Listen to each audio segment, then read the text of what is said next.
Із Америки приїхав наш надійний побратим, познайомтеся із ним. В росіян зі сраки дим. Ла-ла-ла-ла. За ракетою ракету на паскудних ворогів випускає весь наш гнів. Робить все без зайвих слів. Ла-ла-ла-ла. Московити зі снарядами гребуться на складах, коли робить свій бабах. Наганяє лютий страх. Ла-ла-ла-ла. Розробляють окупанти свої плани у штабах, але чутне знов бабах. Лупить нечисть по зубах. Ла-ла-ла-ла-ла.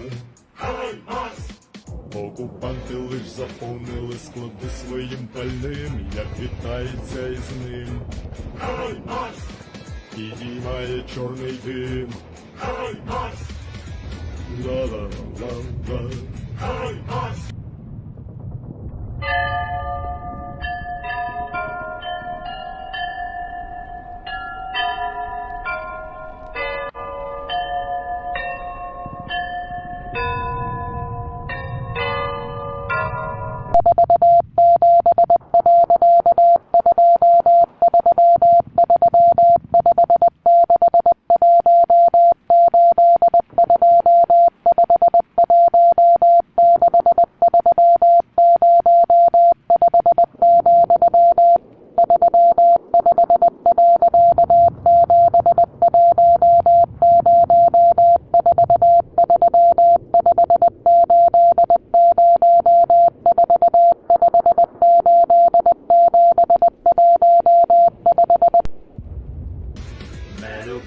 Московитів і довести нелюбов помагає знов і знов. Найточніший орколов. Ла-ла-ла-ла. Ла-ла-ла-ла. Ла-ла-ла-ла. Ла-ла-ла-ла. Ла-ла-ла-ла.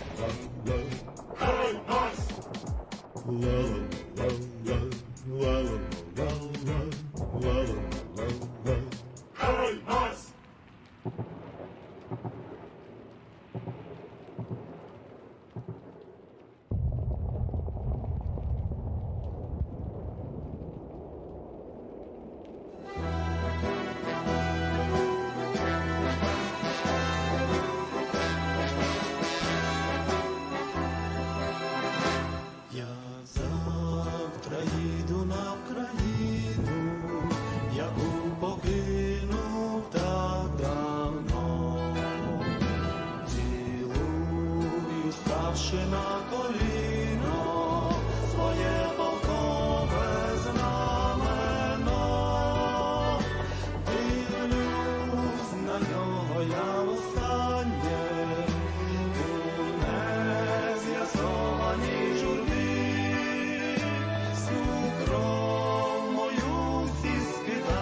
Прийшли окупанти до нас в Україну, форма новенька, воєнні машини, та трохи поплавився їх інвентар. Байрактар, Байрактар. Російські танкісти сховались в кущі, щоб лаптем посьорбати довбані щі, та трохи у чах перегрівся навар. Байрактар, Байрактар. Приперли зі сходу до нас барани для восстановлення великой страны. Найкращий пастух баранячих отар. Байрактар, Байрактар. Хто води всяке озброєння різне, потужні ракети, машини залізні, у нас на всі доводи є коментар. Байрактар, Байрактар. Вони захопити хотіли нас зразу, а ми зачаїли на орків образу з російських бандитів. Робить примар. Байрактар, Байрактар. Російська поліція справи заводить, там вбивцю рашистів ніяк не знаходить. Хто винен, що в нашому полі глухар? Байрактар, Байрактар. Веде пропаганду кремлівський урод, слова пропаганди ковтає народ. Тепер нове слово знає цар. Байрактар. Байрактар. Байрактар. Байрактар.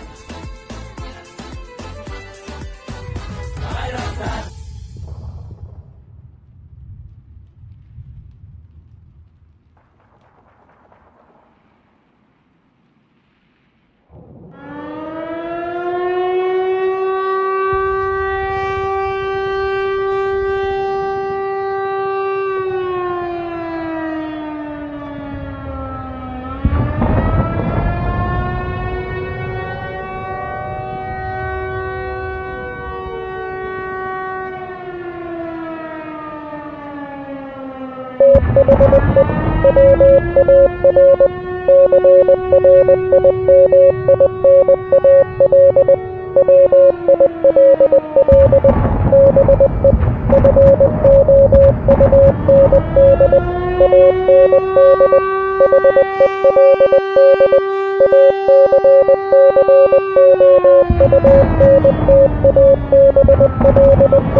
man. Well, that's a great start to a night. Give me just a second, everyone. We're going to throw up Google My Maps again.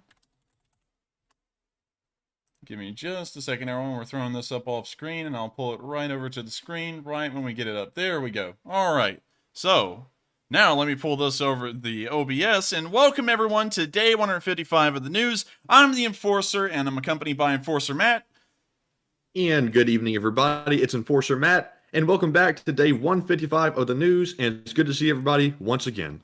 And of course, we're going to be reporting the past 24 hours of the war in Ukraine, and we've actually had some pretty disturbing news today to cover. We were trying to cover as much of it as possible, but we will get to that later on. That's specifically what the title was talking about with hunting down Russians, but it appears that saying a war criminal apparently didn't really do well with YouTube, and they didn't want to let anyone know the stream was running. So we've had to change the title to hunting down Russians, but the title and the thumbnails particularly talking about a single Russian that we have gotten notice of today, and a lot of information surrounding that. But without further ado, we have heard a lot of interesting news from the front lines all over, specifically in the Kherson area. And so, without further ado, welcome to the next week of the war. Day 155 is the beginning of a brand new week, and so all of last week's markers have been cleared off the map, and we have a brand new fresh set for Monday. And so, without further ado, let's go over tonight's schedule. We're going to be starting off in the Kherson area tonight and covering all of the news here. We'll then be moving on from the Kherson area up to the location unknowns and covering those as well. After we cover all of that news, we'll then be moving on into the, I guess you could say, northern Donbas area and covering the news there. But before we get there, we're going to take a quick pause and answer 3 questions from the chat. After we answer those 3 questions, we're then going to move into the Luhansk, northern Donbas area, and then we'll be moving down into the southern Donbas as well. And the remainder of the news we have for tonight, I'm just trying to make sure that I have my formatting correct. But after we cover the northern Donbas news, we're once again going to stop for another 3 questions from the chat. And after we answer those questions, we'll then be moving on down into the remainder of the news here in the southern front, which will include Donetsk, also the news inside of Russia, which we have several of today, and also the Mariupol news. Unfortunately, we were not able to get a speech from President Zelensky before stream, and so we're going to try and pull one up at the end of the stream from the president's website and then watch it from there. But we have a pretty interesting amount of news to cover. But before we move on, I would like to talk about a change that's going to be happening on this channel here soon.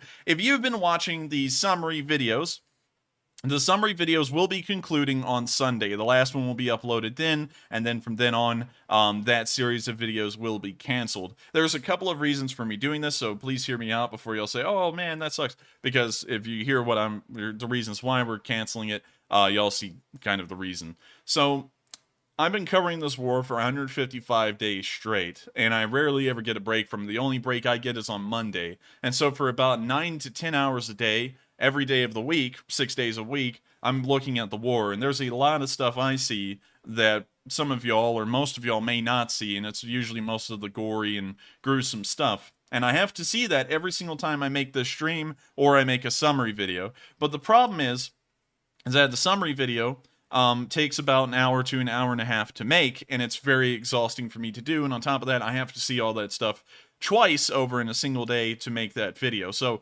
due to that reason, and due to me kind of getting burned out from seeing a lot of the horrendous stuff of the war and also how grueling the work hours have been for the past 155 days, we're going to be bringing around an end to those summary videos.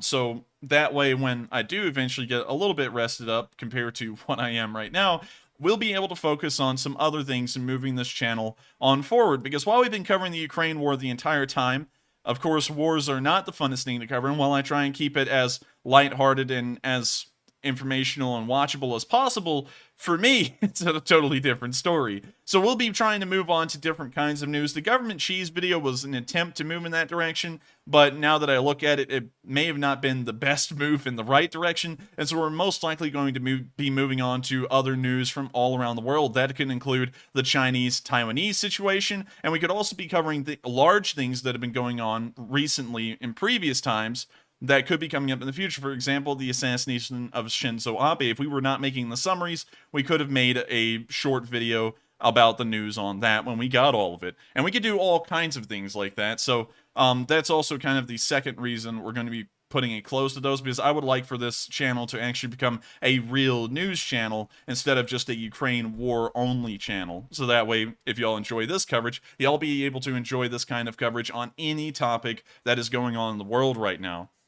And so with that, we're now going to be moving into tonight's news. I hope y'all bared with me while I was explaining some fundamental changes to what we've been doing. And just for some of y'all, those of y'all who do not know, the summaries actually started off on day 62. And so these have lasted for about 70 to 80 days, I believe, doing the math roughly on top of my head. So it hasn't been the entire war, but it's been a pretty decent bit of it at this point. But without further ado, we have gotten some interesting news in the Kherson area, where we've seen nearby the destroyed Antonovsky Bridge, the Russians are attempting to try and make a quick stopgap. And of course, in typical Russian fashion, guess what happened? Someone took a picture of the pontoon bridge they've set up.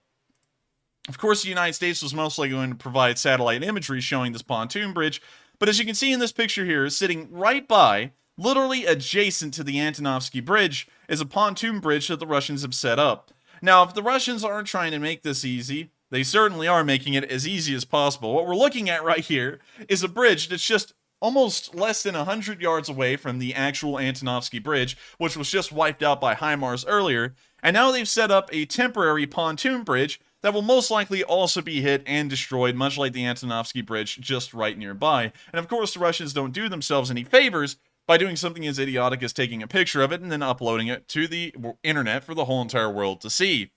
So with that, pretty stupid to say the least, and it also gives us that surefire confirmation that the Antonovsky Bridge has been destroyed practically to completion, because otherwise the Russians would not go through the effort of setting up a pontoon bridge if the Antonovsky was still crossable. And so, we do have complete confirmation now, not only the reports from the ground, the videos showing the missiles hitting the bridge, now we see that the Russians have reacted to the bridge being destroyed by setting up a pontoon bridge, which kind of adds the final, I guess you could say, qualifier for this news to be confirmed, and we now know that the Antonovsky Bridge has certainly been wiped out and has put the Russians in a very precarious situation. I wouldn't be surprised to see that pontoon bridge we just saw in the picture being destroyed soon. With that, we're now going to be moving up towards the front lines, where we can see that a blown-up T-72 is being photographed by Ukrainians on the front lines, and they're having a fun time enjoying the destruction of this Russian tank. And so, here's the video. And I'm just going to mute that real quick, but you can see them walking around the turret. And what's crazy enough is that somehow the turret exploded off the tank, went flying, landed somewhere else in the field, and there's still intact smoke grenades inside the smoke grenade launchers here on the side of the turret. Honestly, that's about the craziest thing I've ever seen. I usually would have thought that smoke grenades would have probably ignited or something because of the fire and just the sheer heat that they were being inflicted to, I guess you could say. But somehow a decent amount of them survived, which was pretty interesting to me.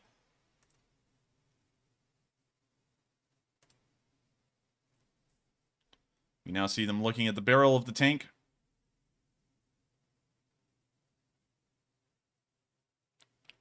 All in all, a good day for Ukraine once again. Another destroyed Russian tank. Also a destroyed Euro 4320 right there with a Z on the grill. I'm still drinking that nitro cold brew and it's just nasty. But it's great to see that this Russian tank was knocked out.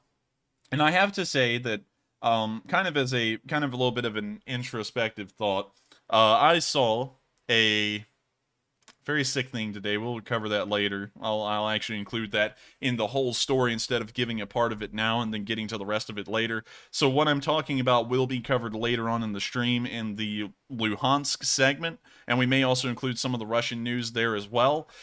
But I saw something incredibly sick today that a Russian soldier had done to a Ukrainian, and suffice to say, once I saw that, for a little bit there, I was thinking, you know, maybe the Russian soldiers, maybe the Russian army is full of a bunch of people who don't want to be there, and they're really not trying to do any harm. They're trying to do as little as possible. But the video I saw today, I mean, it was, I don't even know how to describe it. You would have to see it for yourself, and I'll try and explain it later on, but it was a sick thing. And so now that's kind of reinvigorated me into whenever I see a destroyed Russian tank, I'm pretty happy for the fact that these sick people that may have been inside of this tank about to commit war crimes against the Ukrainian people or the Ukrainian military have been wiped out, so that way they could never have the chance to do such a thing. With that, we're now going to be moving further up the front line and towards the Kakhovka Dam, where we've heard some really interesting news that may suggest that the Ukrainians are trying to also knock out the bridge that's right in front of the dam. Here in this video, we can hear massive explosions emanating from the area of the dam in Kakhovka. We can't really see the explosions, but we can hear the sound of them. And so, here's the video.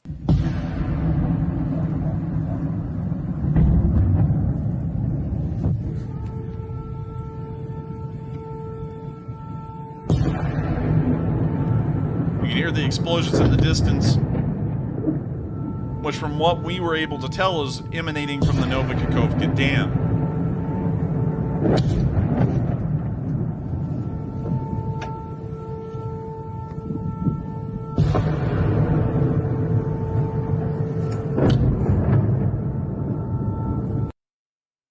That's the end of the video, but the fact that the explosions have been heard near the Kakhovka Dam is something large, especially for us to look at. So we're going to pull up Kakhovka, and I'm going to show you all why the Kakhovka bridge can be wiped out, but the dam can remain intact to ensure that thousands of people aren't killed downstream.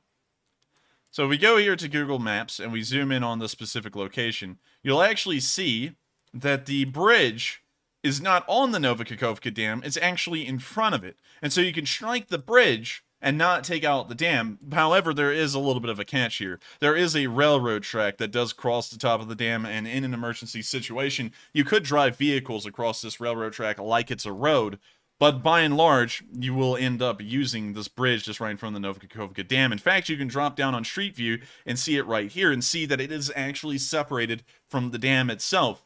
And so you can destroy the only other bridge crossing the Russians have left. From what I've been able to collect, we haven't gotten confirmed information on this, but the Antonovisky railroad bridge may have been hit and destroyed far earlier in the war, although we haven't been able to confirm that yet, and we're still trying to get information on it. We do know that the Antonovisky bridge has been destroyed. We heard the explosions from Kakhovka towards the direction of the dam, showing that the bridge in this area may have also been heavily damaged or destroyed, although we're not entirely sure about that. So out of all of these options, here's what the Russians have left. They have a temporary pontoon bridge, and maybe this one railroad bridge over here, just east of what you would call it, Kherson. Sorry, everyone, I'm trying to still collect my thoughts here. But still, this is starting to look very precarious for the Russians. If all bridge crossings are knocked out across the Dnieper River, that means that the forces on the other side are going to be strangled in terms of the amount of supplies they're receiving, and hopefully the Ukrainians can sweep them off the face of the earth and push them across the western banks of the Dnieper River and onto the other side. Of course, this is all a little bit of a, I guess you could say, a hypothesis at this point. We're not entirely sure if the bridge has been knocked out. The explosions were coming from that area, but we're working off of assumptions at this point, considering that that would be the strategic target that the Ukrainians were most likely going for in the city. Or they could have done what they did last time, which is take out an electronic warfare and an anti-air system nearby to the dam. With that, now we're starting to see a very nice picture be painted in the area for Ukraine, and hopefully they'll be able to capitalize on these successes that they've had in destroying these bridges as much as possible. Meanwhile, in the Davydiv Brid area, we've seen the Russians miss a Ukrainian BMP with a kamikaze drone. It's a very interesting bit of film because, of course, the Russians like to make it out that they were actually able to destroy the BMP, but if you watch the video, the explosion and the shrapnel from the drone actually skimmed right by the BMP to the left of it. We could see the BMP down there in the tree line, and now we can see it as the drone has zoomed in. You can see the BMP right there. It appears to be facing upwards towards the top of the screen. And the drone that the Russians are going to attack this BMP with is going to be flying from off-screen down near the bottom. You can see them orbiting the BMP once more.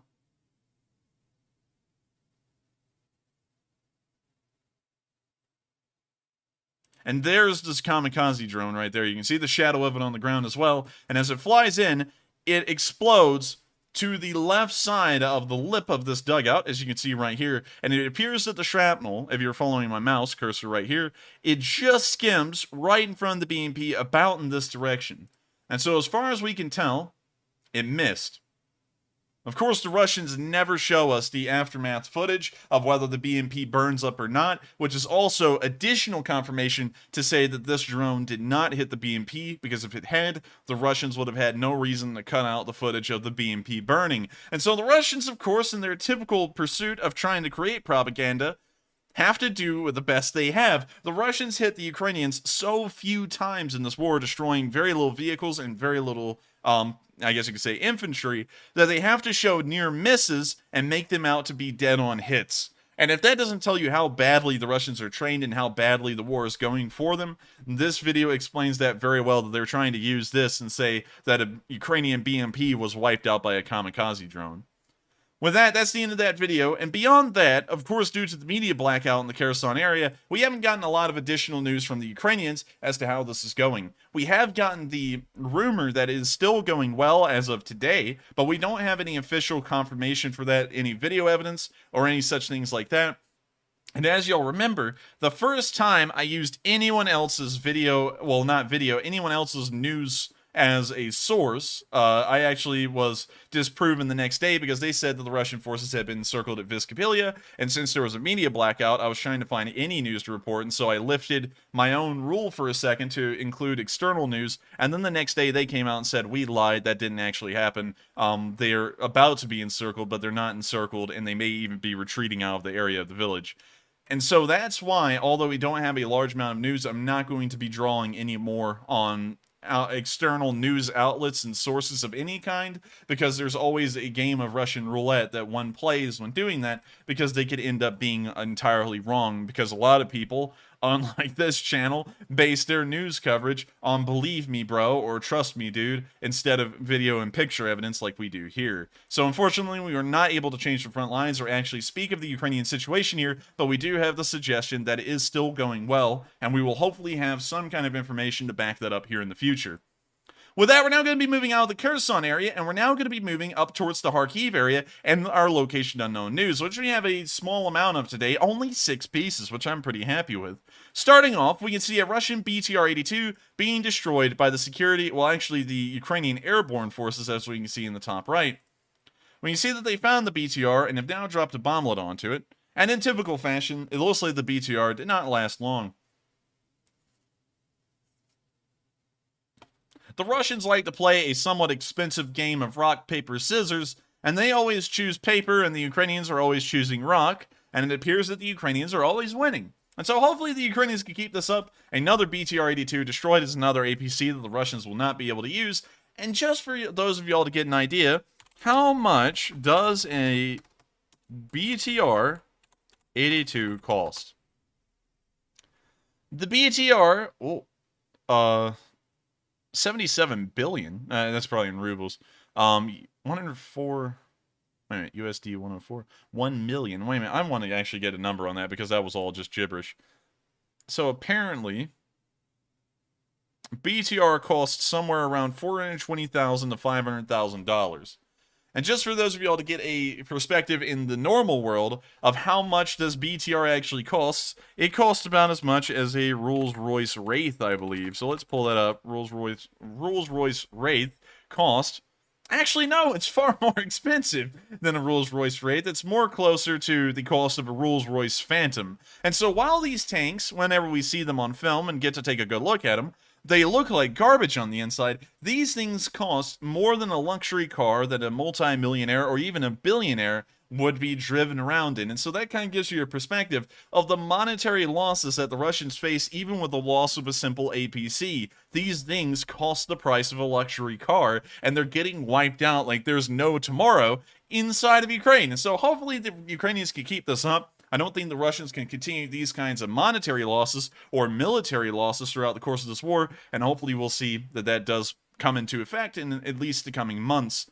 With that, we're now going to be moving on from seeing this unfortunate piece of garbage get destroyed, and we're now going to move on to our next bit of location unknown news, where we can see an interesting video about anti-tank mines. We've actually seen a lot of sapping activity today, and this is certainly one of the more interesting bits. Now, the Ukrainian talking in the video does have a speech-to-text translation at the bottom of the screen, and so I'm going to let him explain what's going on, and if y'all can't see the subtitles, I'll rewind it and read it all for y'all. And so, without further ado, here's the video.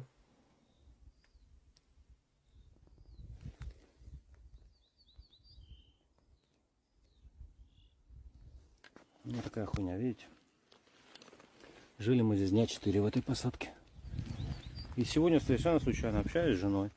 Ногой ковыряю, херяк. Also, real quick, I would like to take a pause to address something important. For some reason, my synapses were not firing, and I said rock beats paper, but paper actually beats rock. I just want to clarify that real quick because, of course, here on the Enforcer channel, we are always dedicated to integrity and truthful reporting, and so I want to make sure that we clarify the difference in between rock and paper. But there is always a caveat. A civilian-made rock, as compared to the military-grade or mil-spec rock, is in fact better and can punch through paper in some instances. But without further ado, we're now going to continue this video of the sapper. Запал. Рассказал, ёпта, ТМ-ка. Ну, думаю, сейчас я ее смыкану. Выкрутил запал, вначале думаю, ладно, хер с ней, пускай лежит. Потом думаю, да нет, я ее дерну. Начал дергать, не выдергивается, засосало. Ну, дергаю далеко. Вот. Думаю, подкопаю. Аккуратненько начал подкапывать. Смотрю, как-то она, сука, неровно лежит. И вон там, видите? F1. То есть, если бы я дернул, она бы по-любому взорвалась. Сейчас буду ее пытаться вытащить. Обезвредить.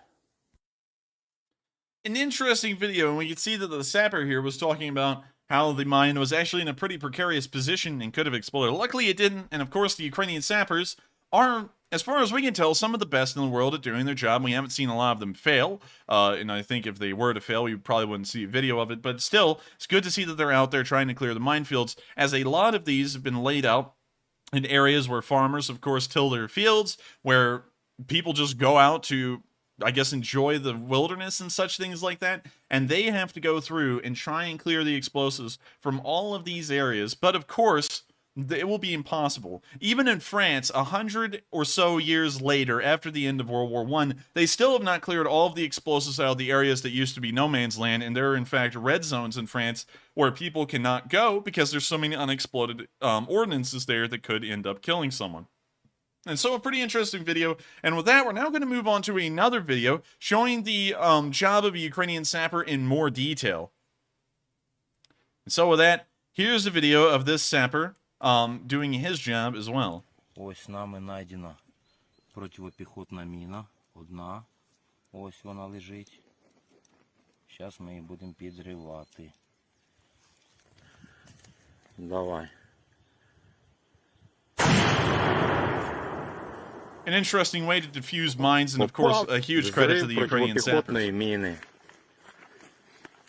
Знайшли поки що неізвісне кількість підарунків, які нам оставили побратими москалі.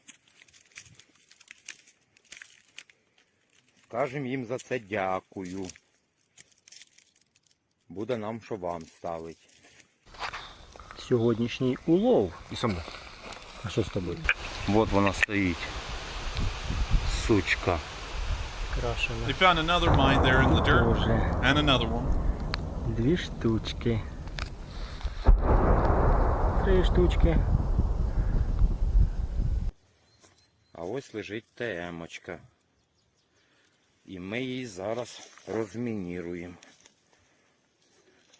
Now they're going to attempt to defuse this mine. Ось вона лежить. Така красуня. It appears that they've now diffused it, Секундочку, and they're carrying it along. Так, красуньки.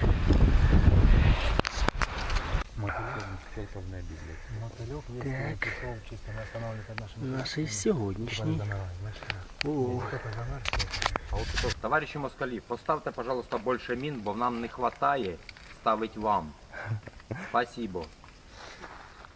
We can now see the Ukrainians, of course, thanking the Russians for their generous presence of anti-personnel mines that they can now use against the Russians wherever it's needed on the front. We can actually see the Ukrainians requesting even more, and of course, the Western world knows that the Ukrainians never stop asking for more, and I'm sure that in the particular case of the Russians, they will never stop giving. They've been the gift that's kept on giving throughout this entire war. Well, it's been questionable with countries like Germany as to whether they'll send supplies and how much of it.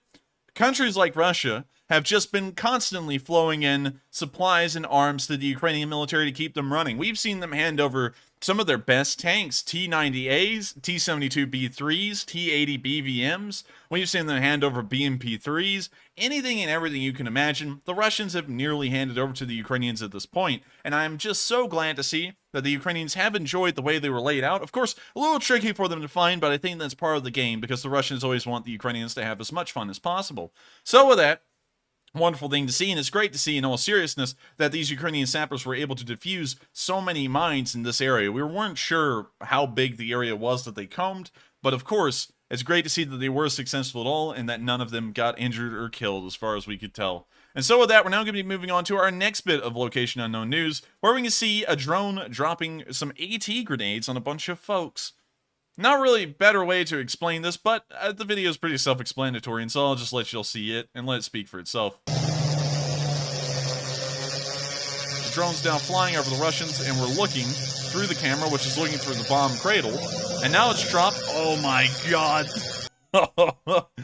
It just dropped about 1, 2, 3, 4, 5, 6, 7, 8, 9... maybe 10. That may have been the cradle that was holding it. 9 bomblets?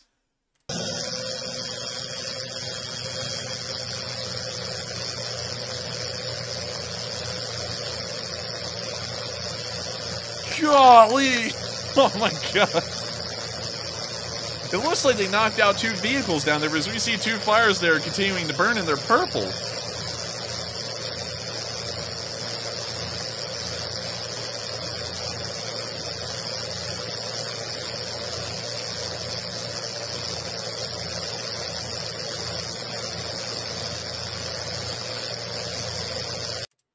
I think that right there is what you call the Amazon Prime delivery method of dropping off bomblets en masse. I've never seen anything like that during this war, of someone just dropping that many bomblets in a single spot.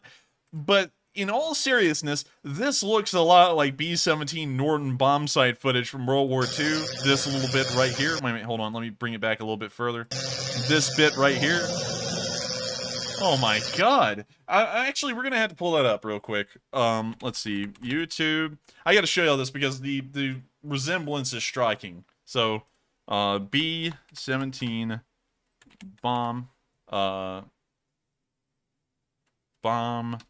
dropping. Let's see. Maybe that'll get it. Bombs away. We'll check this one out. Of course, I want to give credit to the person we're watching the video of here, Top Cameraman, who has 109,000 subscribers, so we're actually kind of in the same neighborhood. But here's the video. Of course, there's a B-17, but what we want to see is the footage of the bombs being dropped out of the bottom of the plane. Let's see if it's in this video. You can see the bombs, I guess, exploding on the ground and some of the smoke from the flak shells which had been fired.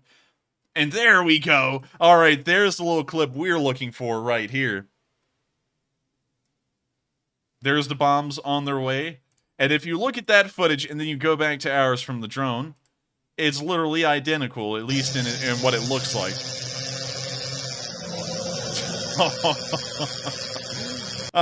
It's kind of weird to laugh at something like this, but it's just hilarious to see the sheer amount of bomblets that they've dropped in this one spot. We've never seen anything like this before in the war, and I have to say that whatever strategy the Ukrainians are using here, it looks like it worked, because unlike the B-17 footage where they were usually just trying to level an entire city with the factories and everything, in this video, it looks like these bombs were able to fall onto the ground and blow up 2 vehicles, which we'll see right there. So as the drone starts moving out of view, you can see one large fire broke out in the tree line, and another one started to burn out in the field. And so it looks like it was able to get 2 vehicles. And you see that one start to burn brighter and brighter as we fly away. And for some reason, the fires were purple. I've never seen that before either. But that's the end of the video, and I have to say, a really impressive look at a Ukrainian drone dropping that many bomblets and even scoring 2 hits. We don't know what they were, but based on the fires, we do know that it hit something. With that, we're now going to be moving on to the next bit of Location Unknown news, where we can see some Russian firefight footage. And when I say that, I'm sorry, I actually mean we're about to watch a Ukrainian drone watching Russian soldiers in a firefight, and it looks like they weren't doing all too well. We can see the Russians here on the street. And you can see one of them is sitting somewhat up. This guy here. Oh no. Oh, that's not great, is it? And so, here's the typical Russian comradeship that they have. This man over here appears to have a busted leg. Something's happened to his leg and it's just not working. He's got to gain one. His friend up here is like, "It's okay, comrade, I got you." He gets up and he just runs past him and runs away, while this guy's literally grabbing in the air for him to pick him up. So let's watch that again.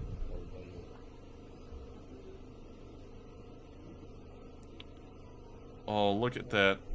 Really unfortunate. And that's the end of the video, and it looks like the Russians weren't on the winning side of that firefight. It wasn't the typical pro-Russian garbage of where they show them firing into nothing, and they're like, "Ah, we're winning." That's what a real firefight involving Russians looks like, is that they leave their own to die in the middle of the field. Of course, we can't really say that that guy was dying. He's most likely going to be taking a nap.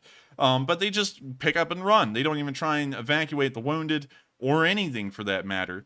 And so that's the end of the video, and it is pretty interesting to see the typical Russian tactics still at play by the Russian army. Just leave the rest of them behind, and hopefully the rest of y'all will survive, and usually none of them do. With that, we're now going to be moving on to our final bit of Location Unknown news, where we can see the Russians being hit by a Switchblade.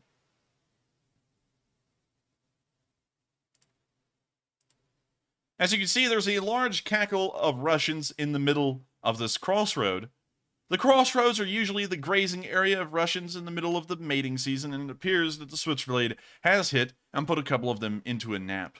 The rest of the Russians, of course, began to run. In that situation, it seems like that is a logical reaction, but they ran and left the rest of them behind to take a nice nap in the middle of the crossroads. That's the end of the video.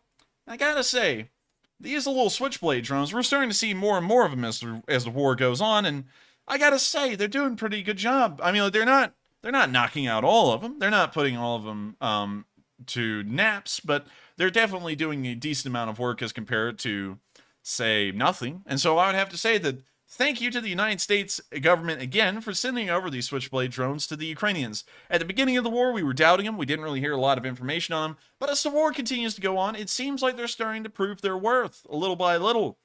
And so with that, we've now reached the end of the Location Unknown news. We're now going to start moving into the Kharkiv area, and more specifically the northern Donbas area, or the Luhansk region as we call it. But before we do, we're going to answer 3 questions from the chat, and after we answer those 3 questions, we'll then move on into the next segment of news. And so with that, what do we got, Matthew? All right, so up for the first question segment, we have a $50 super chat from Alan Hudson, who says, ALUK, question is, how far into Kherson area do the Ukrainian military need to be before they're in range of the Crimean Bridge with the HIMARS or other middle system? Great job, lads. Keep going, and I hope this helps. And I thank you so much for the support. It does help us out a lot. And of course, I noticed that that was sent in pounds, which is one of our British viewers, which is one of our more common groups. We usually get Australian viewers, American viewers, or British viewers, and then we get some European viewers as well, and those are kind of like our largest groups. And I gotta thank you all so much for your support, and specifically you, Alan, for helping us to keep this channel running, because of course, that helps us out more than anything in helping us to keep the fire going and keep this channel running. Now, to answer that question, we know that the HIMARS right now, with the normal range missiles, if we were to say that they only have the normal range ones, has a range of 50 miles, and so they would have to be on the actual Kerch Peninsula here to be able to strike at the bridge. So they would actually have to push a decent distance to get into HIMARS range of the bridge. However, if the Ukrainians were somehow provided the ATACMS, which is the longer range missiles that the HIMARS can use, those can reach out to anywhere in between 225 to 250 miles in range. And so, based off of that, the Ukrainians, if they had the ATACMS missiles, could strike the bridge right now. But as far as we know, and based off of official reports from the United States, we have not sent those over yet, and we're still considering it. And so right now, the going range for a HIMARS is 50 miles, and so they would have to push a whole load, and pretty much all the way through Crimea as well, to eventually, be able to hit the Kerch Bridge. So really, the entire holdup right now with destroying that bridge is that the Ukrainians do not have the ATACMS missiles or any other systems that can fire and reach that kind of range. But before I say that, move on from it, let's actually pull up the Tochka missiles. We've seen the Ukrainians using a decent amount of Tochkas, and let's see the range on these. You see that it, a whole bunch of information rather than the range, which is, of course, incredibly helpful for the reasons of the stream. Maximum speed, it can go about Mach 5.3. Nice. But what about the range? No range? Just not going to give us a range? So you have 500 of them, the Ukrainians do, but what about the range? We just want to know the range.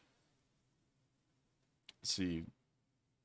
Okay, now it tells us about the vehicles, but still no range. Let me try and see Tochka U range. Missile range, there we go. 120 kilometers. Let's see, is it improved? 120 kilometers. 120 kilometers to miles. So it has a range of 75 miles.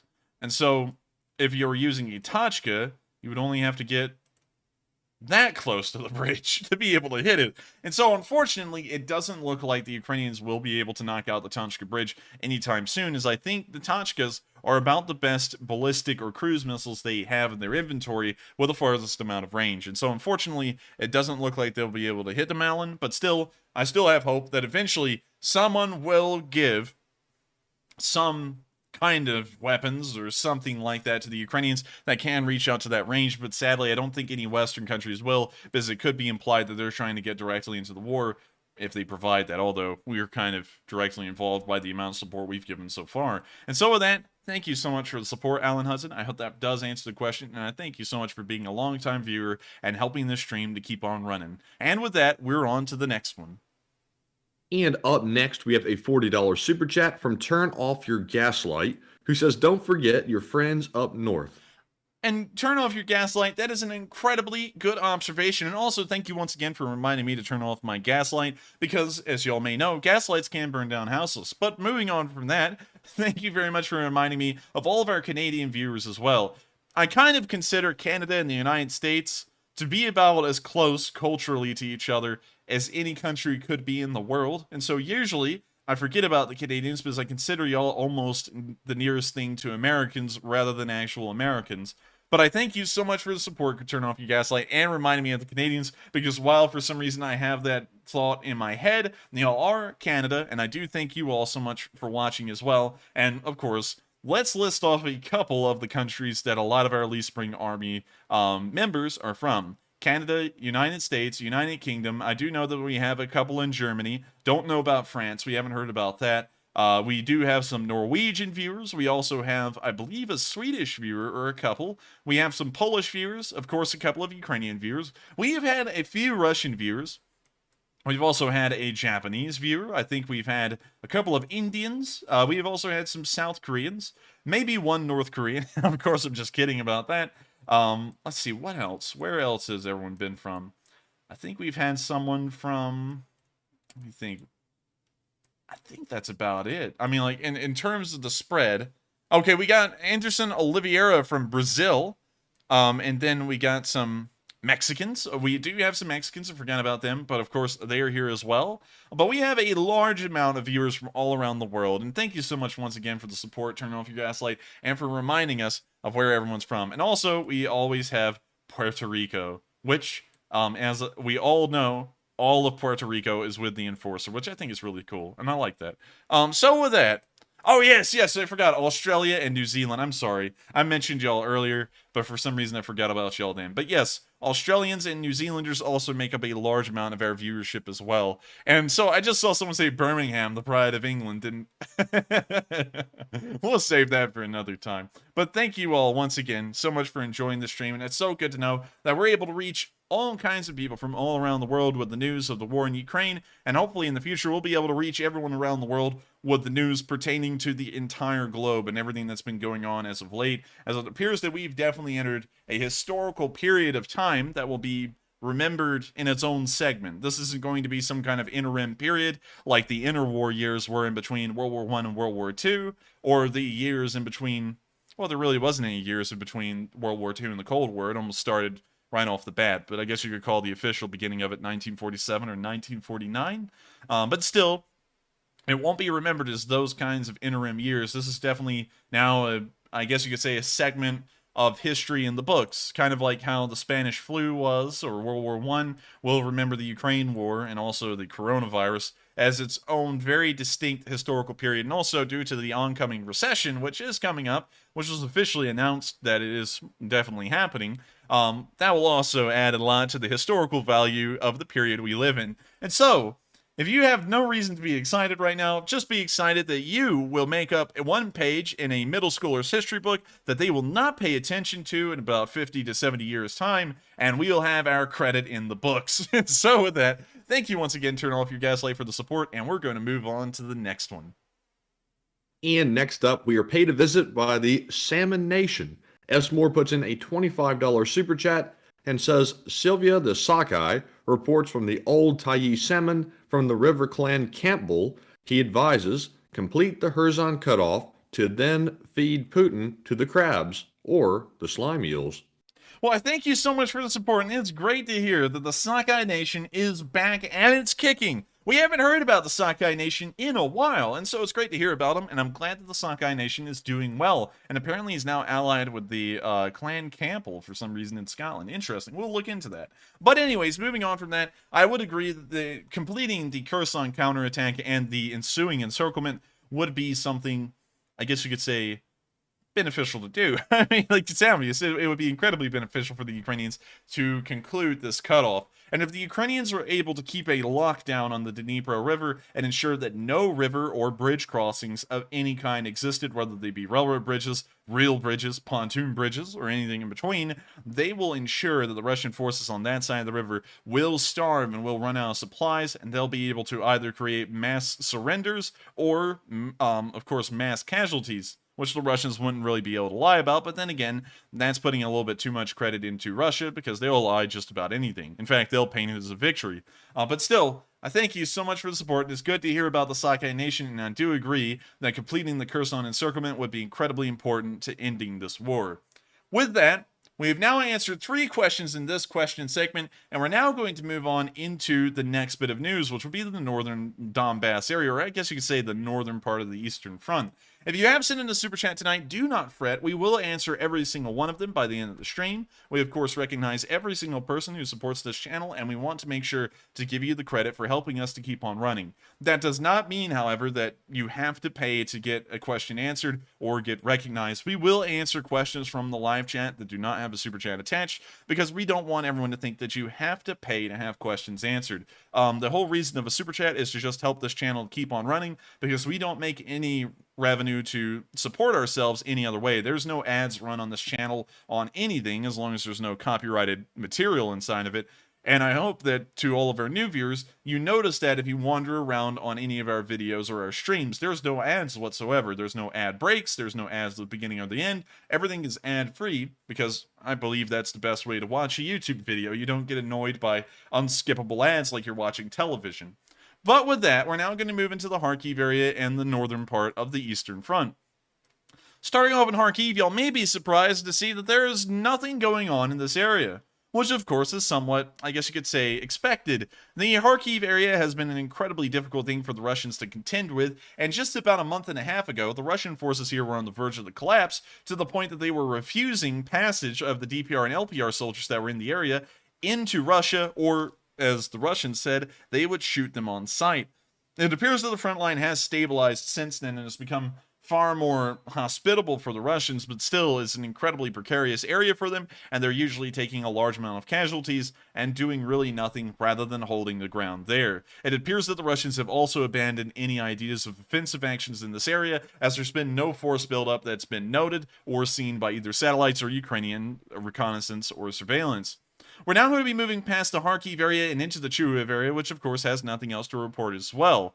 Now we're in the Balaklia and Izium area, which we know is home to one of the most active units on the front line right now for Ukraine, the 93rd Motorized Brigade, and they've been going to work today like every other. We've seen that they were able to claim a Russian T-80 tank today and roasted in the tree lines, much like the coffee we drink here on the channel.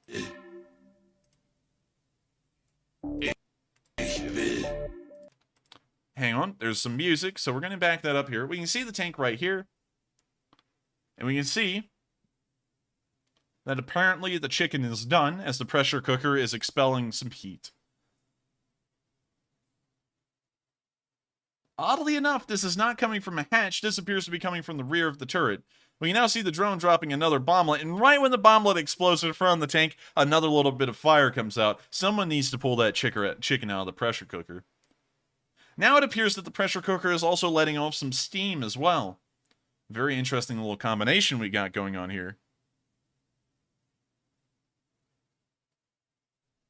The tank continues to spew out small little spurts of fire, and as the fire continues to spurt out, we're getting a pretty good idea that this tank's life is going to be cut short.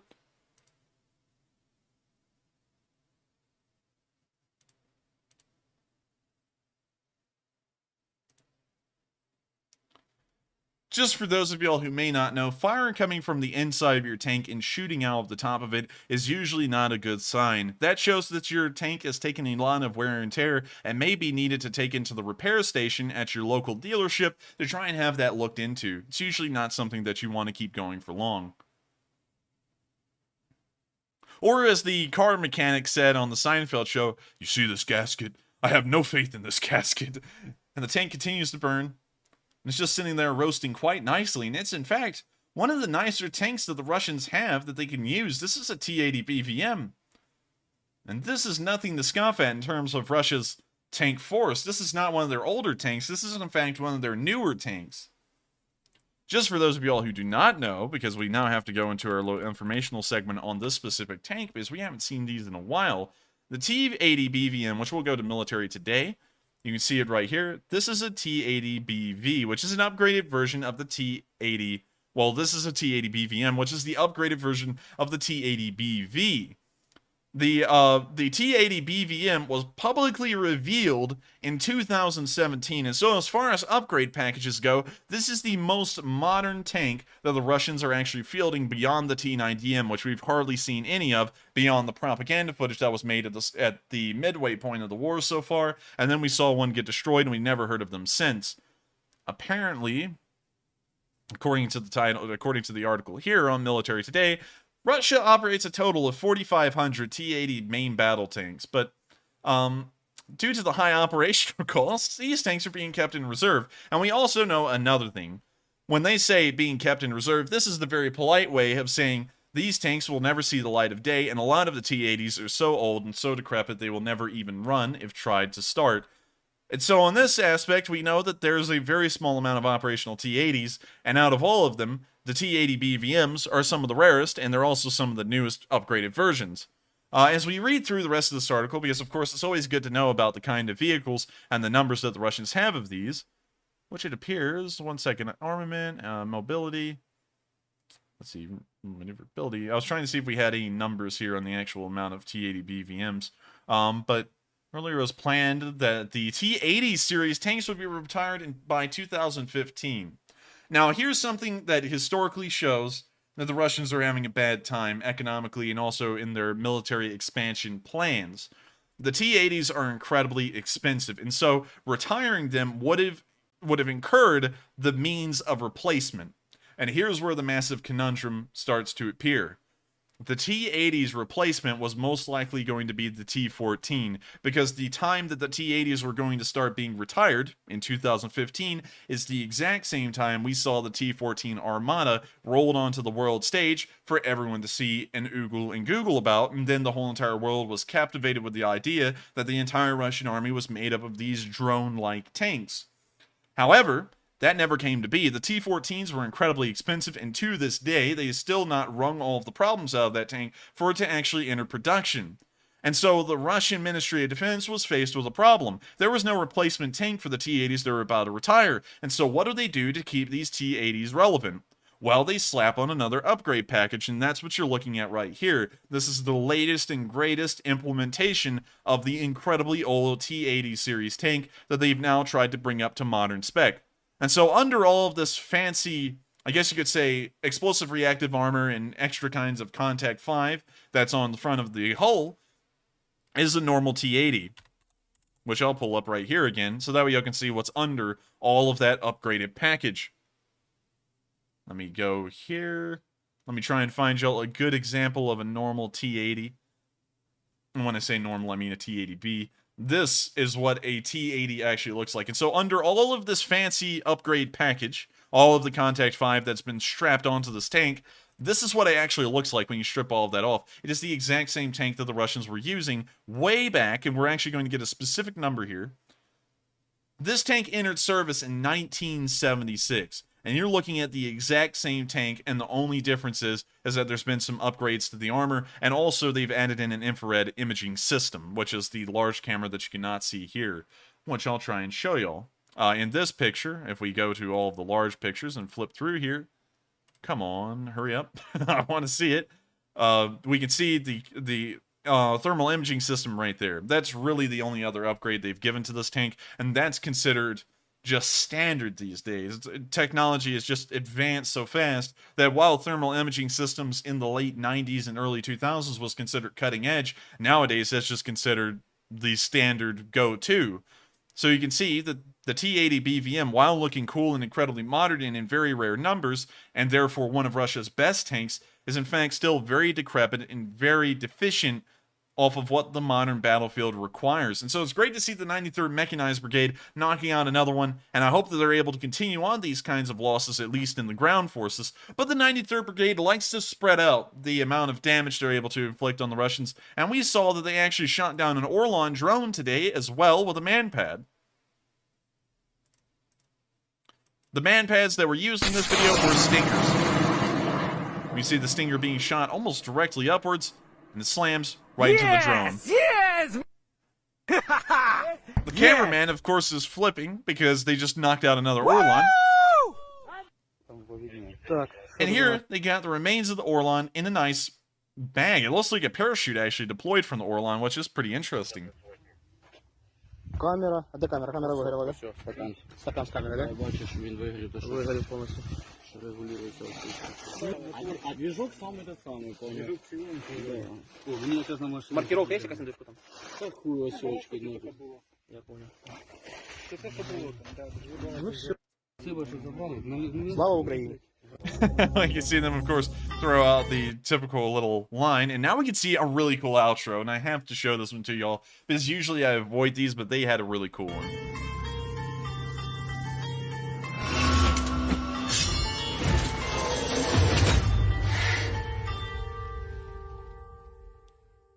Whoever did this outro for the 93rd Brigade needs to get in contact with some of the mega corporations that around the world, because they would make a sick commercial for someone with those kinds of editing skills.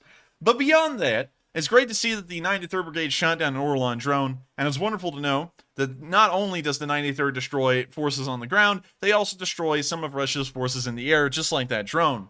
Also, another thing I'd like to circle back to real quick is my statements about the T-80 BVM being incredibly old, and I think those may be a little bit misleading, so I have to add some extra context before we, move on to the next bit of news. The T-80 series of tanks is rather old, being introduced in 1976, but if you look at the original M1 Abrams, you'll notice that it is also about as old, the first one being introduced into service in 1980, just about 4 years after the T-80 went into service. And so, on its face, the M1 Abrams is also incredibly old. However, there's always the de facto difference in between Soviet-made weapons and Western-made weapons. If we were to take, say, a MiG-29, which I'll show you right here, MiG-29, and we look at its introduction into service, the MiG-29's first flight was in 1977. If we look at the F-15, its first flight was also in it was introduced into service in 1976, and it appears that the MiG-29 was actually introduced into service in 1982, which is a pretty good bit after the F-15, about 6 years later. However, when the Iraqi MiG-29s went up against F-15s in the actual Gulf War and invasion of Iraq, the F-15s were undefeated and managed to shoot down every single aircraft that came up against them. And all of the aircraft that they went up against were Soviet-made, whether they were incredibly old or not, because there were some MiG-23s in service with the Iraqi Air Force. the point still stands that there is a massive de facto difference between older systems from the West and the East, even if they're comparable in age. And so the M1 Abrams is actually about as old. It's at least its original implementation is about as old as the T-80, but the M1 Abrams, unlike the T-80, has come a lot longer of a way rather than just some simple armor upgrades. There have been some massive changes to the M1A2 Abrams. This is actually the SEP version with the Tusk package that we see today. The original M1 Abrams, I'm trying to figure out how to explain this. The original M1 Abrams, if we can just find a picture of it, because all of them are called M1 Abrams. The original one from the 80s, if we can find it, please have a picture. Right here, this is about the best one. The original M1 did not have the massive, just bolstering 120mm that we see on it today. It actually had a 105mm rifled barrel, and it actually was good at the time. But of course it needed an upgrade, and so the US actually spent a decent amount of money trying to upgrade the M1 Abrams, and they upgraded it into the M1A1. Of course there was a couple of others. I'm going to skip over those just for the reasons of time. There was the IP M1 and such things like that, but by and large, the first major upgrade, I would say, in terms of firepower, came in the M1A1 Abrams, which is somewhat similar in appearance to the M1A2, although there are large and sizable differences. Still, it got the 120mm gun, and the turret was also changed in its dimensions a little bit and made somewhat taller. As time also went by, not only did the thermal imaging systems and other things inside of the M1 Abrams vastly improve from its original implementation in this M1 Abrams, they also added armor packages like you can see here. This is the SEP Abrams with the Tusk armor package. And so by and large, M1 Abrams are also far more comparable and far more, I guess you could say, superior to their Soviet counterparts, such as the T-80. So while the same age, there is still a massive difference in them. I wanted to make sure to explain that, because while the argument can be made that the Abrams is in fact old as well, much like the T-80, it is, by default, made by a Western country, and therefore, technologically, is far more superior than what the Soviets were ever able to manufacture or field. So with that, we're now going to move on to the next bit of news in the Izium area after that long rabbit hole, where we can see another Russian tank being destroyed by the 93rd Brigade. The 93rd Brigade is going to town. And so here's the video. We see the drone flying over to where the tank is, and we can also see some artillery explosions in the distance. And now we can see the drone taking a good look at this tree line. We can now see it highlight the tank that's in the trees here on the film. We can see the tanks smoldering and smoking. We can now see it cooking off. The ammunition is burning inside of the turret.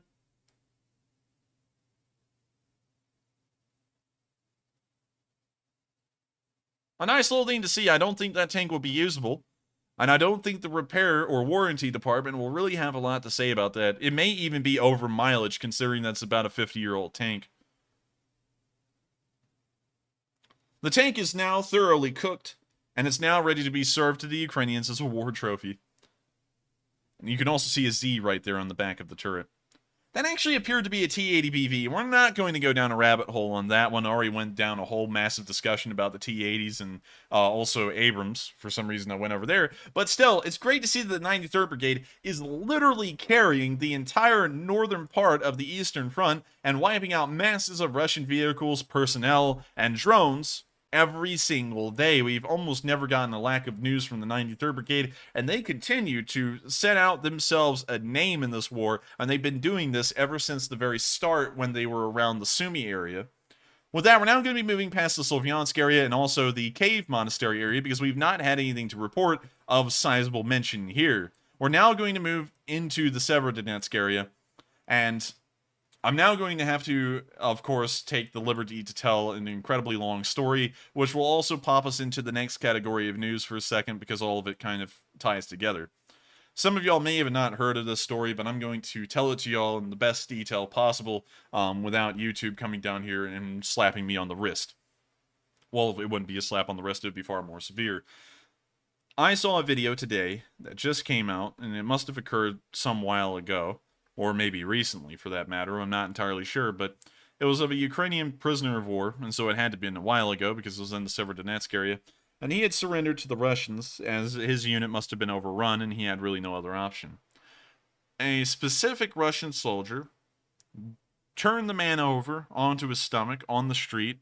He ripped his pants off where his rear end was visible, and then he pulled out a switchblade and proceeded to mutilate the man's genitals, I guess is the best way to explain it, and then also crushed his head in with a boot, and the man then died in the street.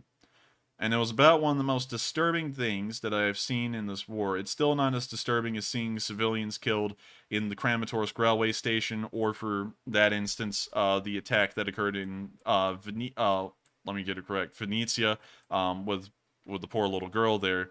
But still, this has been about one of the sickest things I've ever seen as an individual instance in this entire war. And the sick bastard who did it, that we actually found out a lot of information about him today, and he even showed up on Russian state TV. This is the man right here who committed the crime. You're looking at the guy who actually took the switchblade to the man's stuff and proceeded to brutalize the man before he killed him. We've actually gotten, oh, well, that's a little bit of a picture there of what was actually happening. But you can see that not long after this happened, Russian state TV began to roll the cameras. And this man sat there with another Russian soldier, and on Russian state TV said, "We have liberated this area, and we've saved the Ukrainians from the torture and abuse that they were facing at the hands of themselves." An ironic statement considering what they had just done to that poor Ukrainian soldier just moments before. The entirety of the internet that's been focusing on the Ukraine war came together and started to work as fast as possible to figure out where this man was, who he is, and as much information as possible. We've tracked his location of his residence down to the town of Lista, inside of Russia, somewhere near the Volgograd area. We've actually seen some pictures of him here, which I'll also add on to what we're talking about. Here's a picture of the guy apparently before he went to war. Here's a picture of him once again in the Sewerodonetsk area. We can see him here sitting behind what appears to be a Russian heavy machine gun, and another picture of him somewhere at a park. We've also found his residence as well, which is on the western side of the town, here in this apartment complex, which we will show here on stream. He apparently lives inside of this exact flat. Hopefully, this man will be found, and the cameraman who was filming with him.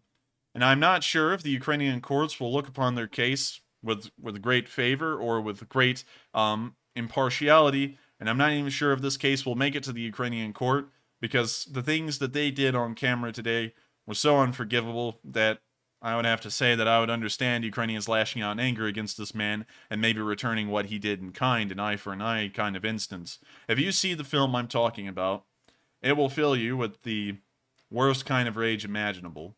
It was the sickest thing I'd ever seen, and it was awful. That's really all I can say. There's not much I can add, and hopefully they'll find the sick guy and bring him to some swift justice on the field, or maybe some slower justice, because what the guy did was heinous. I mean, like, I'm thinking about it right now, and it was awful. And so with that, we haven't heard of any more offensive actions in the area. So far, the front line has remained pretty much stable in this area. There's been no offensive actions to speak of. And we're now going to be moving down into the Popasna area, where we've seen the Russians pay, at least in some way, for what's happened in the Sewerodonetsk region, at least what just came to our attention. We saw a Russian convoy was exposed to a little bit of an ambush and got blown away. We can see the tanks moving down the road here, and we can see some kind of obstruction in the road, and as one of the tanks tries to pass by, it runs into a mine.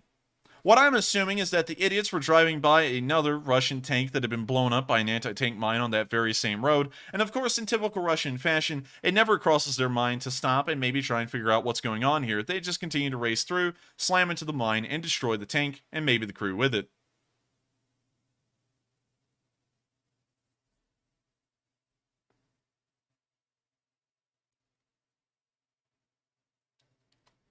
We now see the rest of the convoy leaving the crew behind. Not something that's unsurprising for the Russians.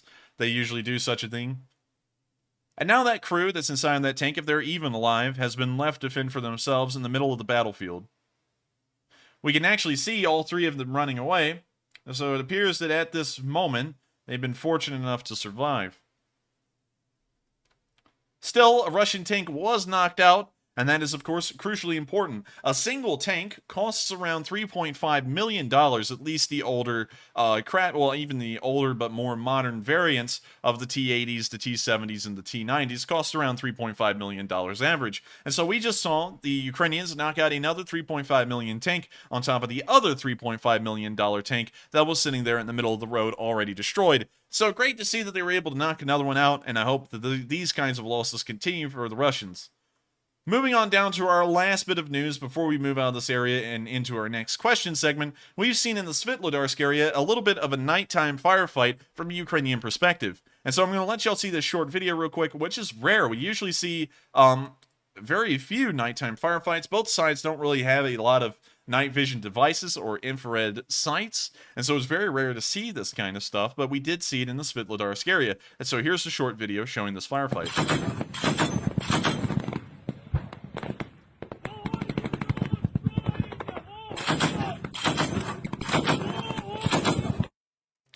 It's good to see, and hopefully they're wiping out Russian forces further downrange, although we're not really able to see that. Only thing we see is them firing into the distance at what may be Russian forces.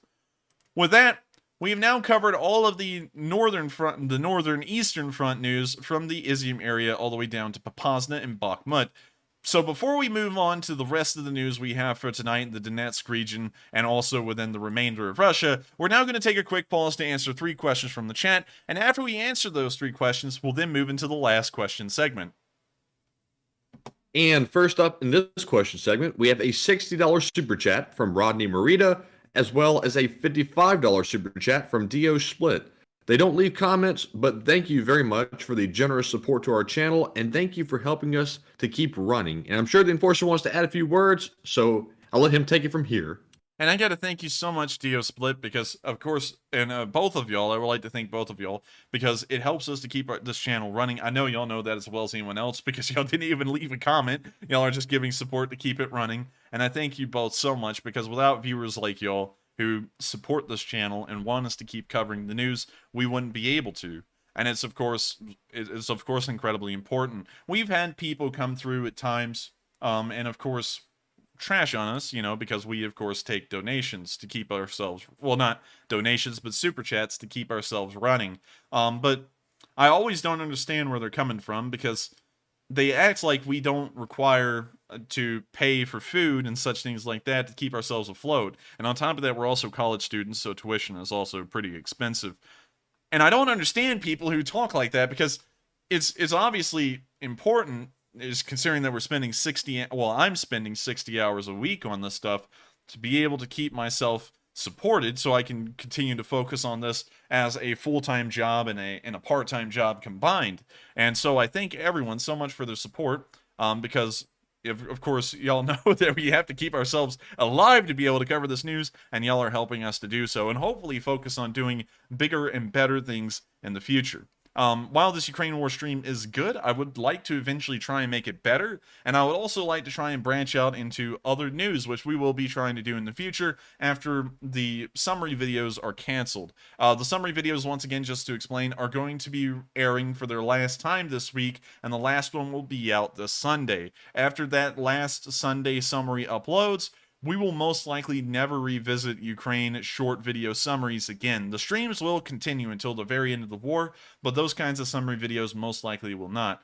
And to explain why, it's just since we're in the question segment and it's another time to recap on this, just in case if anyone wasn't around, the war is an incredibly exhausting thing to cover, and videos like I saw today will wear one out if you watch them continuously, which is what I've had to do for 155 days to try and compile this news and show y'all what's going on. And so those summary videos, which usually take an hour and a half to make, I have to sit there and look through all that footage as a once-over earlier in the day and make a video on it, and then I have to revisit all of it again a second time to make the stream. And so it's a bit exhausting to look at that kind of stuff a lot, and on top of that, it's just due to the amount of time I'm having to spend on these videos, it's causing me to get a little burned out. And, just being entirely honest, I know I've been working like a machine during this entire war, almost without a single pause except for Mondays, trying to pump out as much news and information as possible. But I gotta say that at this point, with the war have been going on this long, and me trying to spend so much time trying to cover it, it is starting to wear me down a little bit. And so I'm going to be canceling those. And then that leads me on to the final thing. It will allow me to have a little bit more time to breathe, and also it will allow me to move on to cover things that are outside of the scope of the war, so that way I don't get exhausted and fatigued. Because one thing that is fatiguing me a little bit is just the idea of this war going on and on and on every day without pause, and I'm trying to cover it all, and I don't really get a time mentally to get off of the war. I'm almost always thinking about the war with whatever I'm doing. And so I would like to take the moment, like I did kind of with the government cheese video, to, you know, cover other things that will be able to keep my mind a little bit more off the war, and also provide y'all with some interesting information of what's going on around the world, or just some interesting historical facts from bygone times, kind of like the government cheese video. So with that, I hope that does explain it a little bit. And I know some people are saying get on with the question segment, but I just wanted to let y'all know again, just in case if some of y'all were not around for the first time I said that, why the short summary videos are being canceled, and kind of give y'all a better reason rather than they're just being canceled. And so with that, we're now going to move on to the next question. And next up, we have a $20 super chat from Jose Diaz, who says, blessings from Puerto Rico enforcer. Putin and Russian TV stupidity and their minions are talking with somber tone. Do you think they know their fall and the breakup of the Russian Federation? Oh, I thank you very much for the support. And it's always good to hear that Puerto Rico is with us. We always hear that every other day or so, and it's always fun to hear. And so thank you so much for the support and being a veteran and member of the Sleep Spring Army. And to answer that question, I think that they're carrying on a little bit more of a somber tone these days, because they may be trying to prepare the public for peace negotiations, perhaps, although I'm not entirely sure about that, because, excuse me, I had to get that. At the same time that they're continuing the somber tone, at the same time they're also saying we're going to keep this war going until the end of time, and we don't care how many Russians are killed, how bad it gets for the economy, or how bad y'all are. We're going to keep this thing going because we're just going to do it. Y'all are going to have to live with it. So I'm not really sure if they're seeing any kind of writing on the walls or not. But I do have to say that they are picking up a little bit more of a somber tone. Also, to cover on this really quickly, because we've answered this one a lot, the Russian Federation, most likely, in my opinion, so just take it at that, it is my opinion, will not break up. It's too culturally similar, and the areas that are not culturally similar, like the eastern parts of Russia, more so in Asia, they're so poor that breaking away and creating their own independent countries would not be to their advantage, because they're already in a bad state, and breaking away from Russia, which does pump a little bit of money out there every once in a while, it would completely disappear and fall off the face of the earth. And so these areas would almost go back into being like a nomad-like state, like they were during the Mongol times of the 1400s. And so, by and large, I don't think that that would happen. I don't think the Russian Federation would collapse. So I thank you very much for the support. I hope that does answer all aspects of that comment and the question. And with that, I think we've reached the end of this question segment. I think we've answered 3 questions. Is that correct, Matthew? I believe we've answered 2. All right, so we're now going to move on to one final question in this question segment, and then we're going to move on to the remainder of the news tonight, then the speech from President Zelensky, and after we cover all that, we'll then move into a question segment and answer everyone's questions. Well, at least all of the Super Chat questions and as many live chat questions as we can. And so with that, we're on to the last question of this segment. And the last question of this segment goes to Kaltenberg, who puts in a $20 super chat and says, good evening, gentlemen. Tips hat.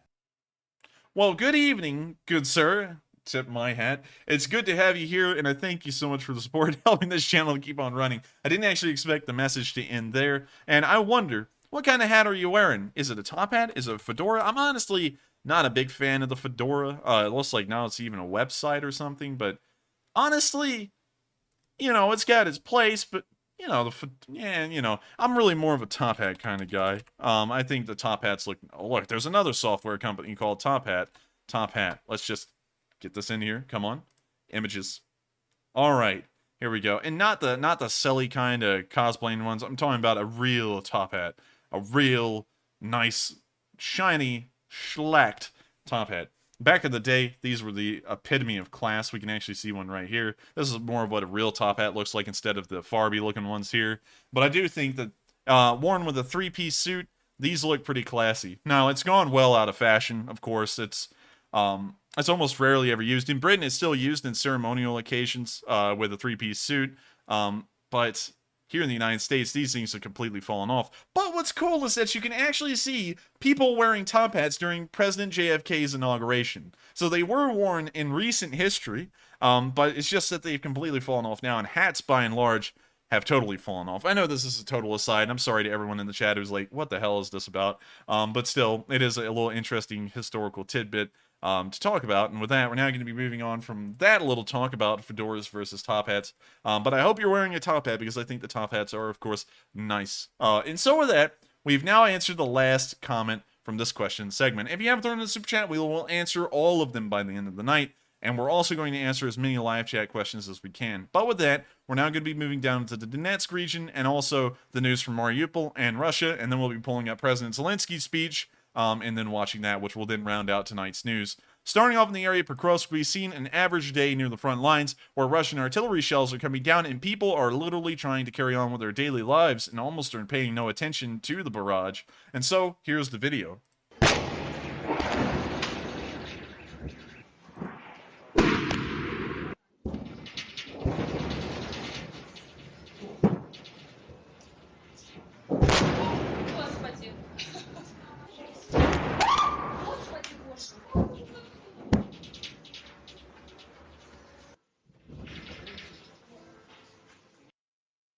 And that's the end of the video, and while some people did scream because they got pretty close, gotta give it to the cashier who has nerves of steel, because they just sat there and they hardly even flinched. They would look at it a little bit, but they kept some pretty solid nerves. So I gotta say, huge kudos to the cashier and also everyone here, because they are keeping up that kind of keep calm and carry on attitude that the British, of course, I guess you could say, idolized in a way. Well, at least emblazoned in everyone's memories during World War II and the Blitz, and we can see that Ukrainians are also carrying on that same kind of stoicism in the current war. With that, we're now going to be moving towards the front lines and in the area of Marinka, where we can see the story of a Ukrainian medic on the front. Now, her story explains itself, and I'm not going to talk over her. I'm just going to let y'all see the video, and there is a text-to-speech translation at the bottom of what she's saying. And so, without further ado, here's the video. Взагалі почалося все з мрії. Я мріяла стати військовою ще в дитинстві. Мені здавалося, що все-таки військова справа – це дуже важливо. Ще коли навчалася, почалася війна, це все дуже зачіпало. Уже у 2016 році я закінчила медичний коледж. На час, коли я здавала державні екзамени, в мене вже було відношення з військової частини. Навіть не пішла на випускний, тому що я поїхала відразу на полігон. Ідуть численні осколкові поранення внаслідок артилерійських обстрілів. Змінилося. Раніше було, якщо один поранений за декілька місяців, то зараз може їх бути по декілька поранених одночасно. Найбільша кількість поранених це була 15. Не так давно Надя стала мамой. Ее муж тоже военный. 3 месяца в декрете и назад в бригаду. Сейчас с сыном Надина мама. Вона мене зрозуміла і вона мене підтримала. А решта... Я просто никому ничего не пояснювала. Надя говорит, на передовой мужчины ее понимают и принимают. Говорит, главное быть профессионалом военного дела. Далі тільки перемога. Повернення наших кордонів, в тому числі і Криму. Це все наша земля, це все рід. So that's the end of the video, but a very inspiring story of this medic and what she has personally been going through during this war. Of course, it's very sad to hear that the wounded has climbed. Of course, it is a war, and so casualties are coming in at a much faster rate than the stalemate that lasted since 2014 to now. But it's good to know that she is getting through it, and she's making sure to defend her country so that way her kids can grow up in a free Ukraine that's free from Russian rule, and of course, from Russian brutalisms like we heard and saw of today in the Sewerodonetsk area. With that, we're now going to be moving behind the lines in the Donetsk region, in the DPR. The Ukrainians never let the DPR or the LPR have a break in terms of what's being destroyed behind the lines, and today is no exception, as an explosion occurred in the Sewerodonetsk district of Donetsk. And so here's the video of the ensuing fire from that explosion. We're not entirely sure if a HIMARS caused this explosion or what's actually burning, but something has been hit, and it is burning. It looks like it may be something fuel-based or vehicle-based because the smoke is dark black, which usually denotes some kind of an oil or fuel fire. So it's great to see that whatever the Ukrainians hit is burning, and with that, we're now going to be moving even further back and into the area of Ilovaisk, where we can see a fire was also spotted in this town as well. We also heard some explosions, and assuming how far this is behind the lines, this could have been nothing more than a HIMARS attack. And so here's the video of this nice attack.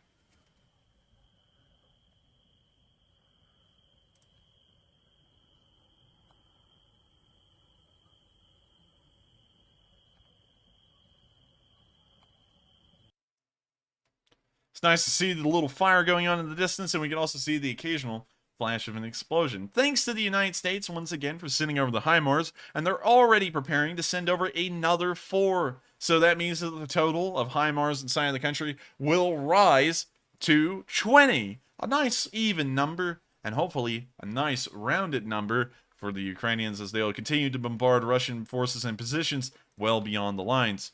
With that, we're now going to be moving out of the area of Donetsk, as we don't really have a lot of offensive or defensive action to report of. Rather than the Ukrainians bombarding a large amount of supplies and positions behind the lines, there's been no offensive or defensive actions to speak of in the DPR area as of today, rather than what we saw here, which is really more of a story from a medic. And so with that, we're now going to be moving down to the, I guess you could say, remainder of the Donetsk region, because while we've never really considered it, Mariupol is in fact within the Donetsk Oblast, and we've gotten 2 separate videos from early on in the war that actually show a very interesting picture that we have not seen before. Neither of these videos have been seen by anyone, I believe, until today. And so we found them, and I of course wanted to show them, as it's painting a better picture of what the Battle of Mariupol looked like months ago. Starting off, we can see the impact of a 240mm Chilpon heavy mortar, or as it says here, a Shmelchak, but it's still a 240mm mortar, slamming into the outskirts of Mariupol very early on in the war, most likely in March or April.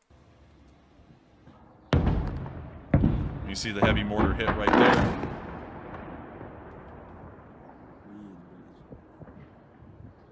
And it just shows the kind of firepower that the Russians were having to wield against the Ukrainians inside of Mariupol to try and oblige them and push them back from their positions. In this next video, we've also seen something else that's incredibly disturbing, but it's not graphic, but it is disturbing in its nature. We saw a Ukrainian soldier trying to swim across the Kalmius River from the Azovstal to the other side to surrender. Apparently, something had happened to him, and he was trying to surrender. But you can see that as he continues to swim across the Kalmius River from the Azovstal, he is shot at continuously. It looks like none of the bullets actually hit, but even with both of his arms visibly up in the air, with him trying to struggle to float to show that he is surrendering, the Russians continued to fire at them, although they did not hit him. And so here's the video of that instance occurring. В которой он родился? Походу только долбоебам выдают такое. Пиздец. When you see the soldier there, let me see if I can point him out to y'all. It's right there, I believe. You can see the gunfire slamming into the water and throwing up spouts as the soldier continues to try and swim across to the other side. We can see him there trying to bob up off of what he's floating on, with both of his hands up in the air to show him that he's surrendered. Yet the Russians continue to fire, as you can see the spouts of water popping up all around him.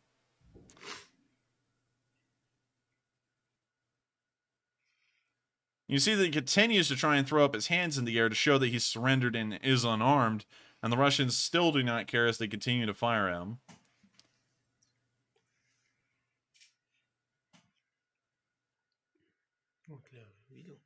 He's still trying to clearly show that he's surrendered. He's now lifted his entire body onto what he's floating on and has put both of his hands up into the air, and as you'll watch, they still continue to fire at him.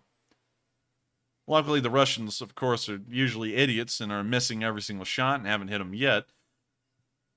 But it's sick. It's infuriating to see that even when Ukrainians try to surrender, and they give this kind of courtesy to the Russians that when they surrender, they will actually take them as prisoners, the Russians continue to try and kill Ukrainians that are surrendering. Он по-русски молился или по-украински? Я не знаю. You see the Russians here that are showing this video are laughing, of course, as usual. And hopefully they'll go to sleep so that way they don't have to laugh anymore at such heinous sights as a clearly surrendering soldier being shot at continuously while he's floating in the water. You know, this is actually the second instance today we've seen of sickness and barbarism from the Russians. I'm trying to think. I can't really say that, but we'll move on. That pretty much speaks for itself. But we're now going to move on from the Mariupol area, as we've got two instances of older news that came out today, giving us a better idea of what was actually happening during the battle. And we're now going to move into the area of Rostov-on-Don, where we've seen more garbage being sent to Ukraine on railcar.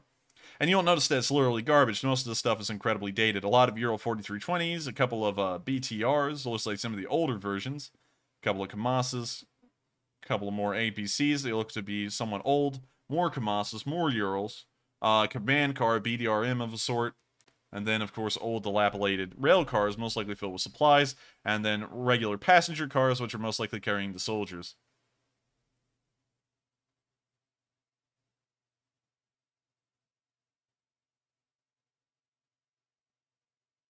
We now see some actually very interesting little pieces here. We can see some BMPs of the rare kind that have a BTR-82 turret on them. These are actually very rare, and hopefully these will be destroyed. We can see a couple of BMP-2s as well, and a whole bunch more BTPs, I guess you could call them.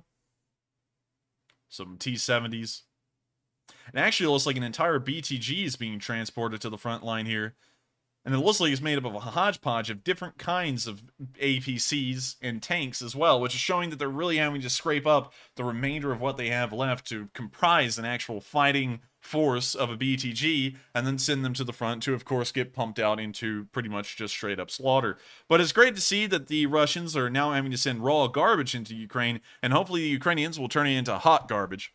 With that, we're now going to be moving out of the Rostov-on-Don area and into our last bit of news, I believe, in the Krasnodar area, which was included in the summary video today. We can see that a pro-Ukrainian Freedom of Russia Legion saboteur has burned down a Z symbol on the side of a building in Krasnodar. And so here's the video of him putting this thing into flames, and it burned pretty quickly. We can see him here setting light to the banner, and that thing goes up like it's doused in gasoline. He's then climbing the fence, trying to get over, and it's good to see that regardless whether this is actually making an impact on the war, at least symbolically, there are still people within Russia that are totally against this war and are going to do everything to make that point clear. And so with that, we have now reached the end of all of the news we have on the map. And so we're now going to circle up to Kyiv, of course, just as tradition, but we're now going to pull up the President of Ukraine's website. President of Ukraine. We'll go to his website, and he should have his speech that he made today up here on a video. So let's click on this real quick. And without further ado, here's the speech from President Volodymyr Zelensky here on day 155 of the war on the 28th of July, 2022. Здоров'я, шановні українці. Сьогодні ми вперше відзначили День української державності. Я був щасливий побачити, скільки людей сприйняли це свято близько до серця і вітали з ним, і посміхались, і пишались Україною. Здається, ми мали відзначати такий день багато-багато років, настільки він логічний, але установили це свято лише минулого року. І що ж, тепер назавжди. Під час урочистого зібрання у Верховній Раді України я вручив бойові нагороди нашим воїнам, хрести бойових заслуг, зокрема, генерал-полковнику Олександру Сирському, командувачу оперативно-стратегічного командування Хортиця, генерал-майору Андрію Ковальчуку, бригадному генералу Андрію Гнатову, бригадному генералу Михайлу Драпатому, полковникам Євгену Булацику, Миколі Мішакіну і Олегу Федоріву, підполковникам Павлу Розлачу, майорам Руслану Маришеву і Денису Нохріну, капітану Дмитру Береговому, старшому лейтенанту Дмитру Ліннику і Анатолію Танцюрі, лейтенанту медичної служби Юлії Головній, сержанту Павліні Миколаєвич, штаб-сержанту Роману Паламарчуку, молодшому сержанту Олександру Рогачевському, старшому матросу Олені Заблоцькій і солдату Сергію Міщенку. Дякую всім за службу і за результативність в боях. Сьогодні ж в Маріїнському палаці я вручив паспорти громадянам нашої держави, юним українцям і українкам, хлопцям і дівчатам, які змушені були залишити свій дім через бойові дії, юним волонтерам, переможцям всеукраїнських олімпіад, дітям наших воїнів, які боронять Україну, і дітям тих, хто віддав своє життя за незалежність держави. Надихаюча церемонія, яка утверджує силу громадянства України. У таких дітях майбутнє України, у їхній щирості і розумі. Я пишаюсь бути президентом таких громадян. Мав честь подякувати одному з найбільших наших друзів, пану президенту Литви Гітанасу Наусєді, за підтримку і надзвичайно вагомі речі, які посилили наш захист. До Верховної Ради України у спеціальному форматі звернулась голова Європейського парламенту Роберто Мацола, наш з вами принциповий друг в європейських структурах. Були важливі телефонні розмови. Вранці зі Вселенським патріархом Варфоломієм подякував йому за молитви, за Україну, за побажання перемоги і миру. Ввечері говорив з прем'єр-міністром Нідерландів Марком Рютте. Дуже змістовно про нашу подальшу співпрацю. Провів чергове засідання Ставки Верховного Головнокомандувача, розглянули 4 питання, з того, що можна сказати зараз публічно, проаналізували стан забезпечення на цей час озброєнням наших захисників, постачання допомоги від партнерів і загалом стан виконання плану оборони України, який був введений в дію 24 лютого. Тільки за першу половину цієї доби і тільки у Києві було 4 повітряні тривоги. Російська армія нанесла ракетні удари по Київщині, по Кропивницькому, била по Миколаєву, продовжила серію стратегічно безглуздих і жорстоких штурмів на Донбасі. Дякую кожному і кожній, хто відбиває цей терор. І хочу подякувати також американським сенаторам, які одноголосно схвалили резолюцію, яка закликає Державний департамент США визнати Росію державою-спонсором тероризму. Можна взяти будь-який день в Україні, сьогоднішній чи будь-який інший після 24 лютого, щоб побачити, що ніхто у світі не вкладається у тероризм більше, ніж Росія. Це дійсно потребує юридичної реакції на глобальному рівні і немає жодної раціональної причини, щоб такої реакції не було, зокрема в США. Продовжуємо акумулювати міжнародну гуманітарну підтримку. Я радий, що новим амбасадором державної благодійної платформи United24 став Демна. Це креативний директор дому моди Balenciaga. Він сказав мені, що рішення стати амбасадором United24 пов'язане з його особистою історією, бо він пережив травму біженства. І Україні Демна допомагатиме у напрямку відбудови. Нагадую, що раніше амбасадорами United24 вже стали Андрій Шевченко, Еліна Світоліна, Лів Шрайбер, гурт Imagine Dragons. Ми зробимо все, щоб у світі не залишилось жодної байдужості до цієї жахливої війни, яку Росія розв'язала проти нашої держави і проти самої ідеї свободи. Ми обов'язково переможемо. Ще раз вітаю з Днем української державності. Слава Україні! And with that, that is the end of the speech from President Zelensky here on day 155, and that also wraps up our news segment for the night. Of course, if you are new to this stream, please make sure to subscribe because it does help us out a great deal, and it also allows you to be apprised of the news every single night at 10 p.m. Eastern Time as we cover the previous 24 hours of the war. If y'all would also like to hit that like button, that also helps us out a great deal as well, as it lets us reach more people, and therefore more people hear this kind of news. And so if you appreciate the way we cover the news and would like to have found it sooner, you can help others to find it sooner by hitting the like button and also sharing the channel on your social media and to your friends.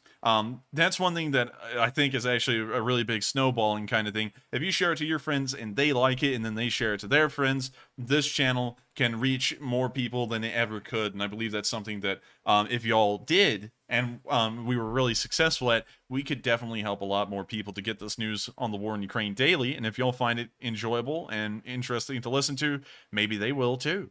And so with that, If you were here for the news segment alone, this stream has ended for you. But for the rest of you, the stream has just begun, as we're now going to enter the question segment and answer all of the super chats that we've gotten, and we're also going to answer as many live chats as we can. And so with that, what do we got, Matthew? All right, and moving into our final question segment of the night, up first, we have a $20 super chat from Nathan Smith, who says, I like how attackums is pronounced attackums like it's a snack. Well, thank you so much for the support. I do have to agree, it's pretty funny. I actually thought they were called ATACMS, but apparently the Army's actual official name for them and how it's pronounced is attackums. And honestly, it sounds like something that I would call German shepherds that are trained to attack people. Oh yeah, I got some attackums around here to get you just stick them on people. But yes, I do find that kind of weird, and I do like that though. I think that was a pretty fun little naming convention. And honestly, I wish that a lot of military weapons were just named after kind of funny things, you know, because back in the day, we used to name things just for the fun of it, like bazooka. You know, like what in the world is really a bazooka? Like, what does bazooka actually mean? Let's see. A kazoo shaped like a trumpet. And so as you can see right here, apparently, I'm assuming, because the bazooka, I believe it was called like the M1 anti-tank rocket launcher or something like that, if we... Well, I was about to pull up Wiktionary, and I just saw that that's definitely not the kind of translation or definition we want here, and I don't think that was the definition that was around in World War II. But let's see here, there's gotta... What is bazooka slang? Apparently that's also slang for cocaine. Is bazooka a real word? There's gotta be a way that the bazooka word originated, because I remember hearing a story that this thing was the word bazooka originated from something else. Yes, it's called the M1 bazooka.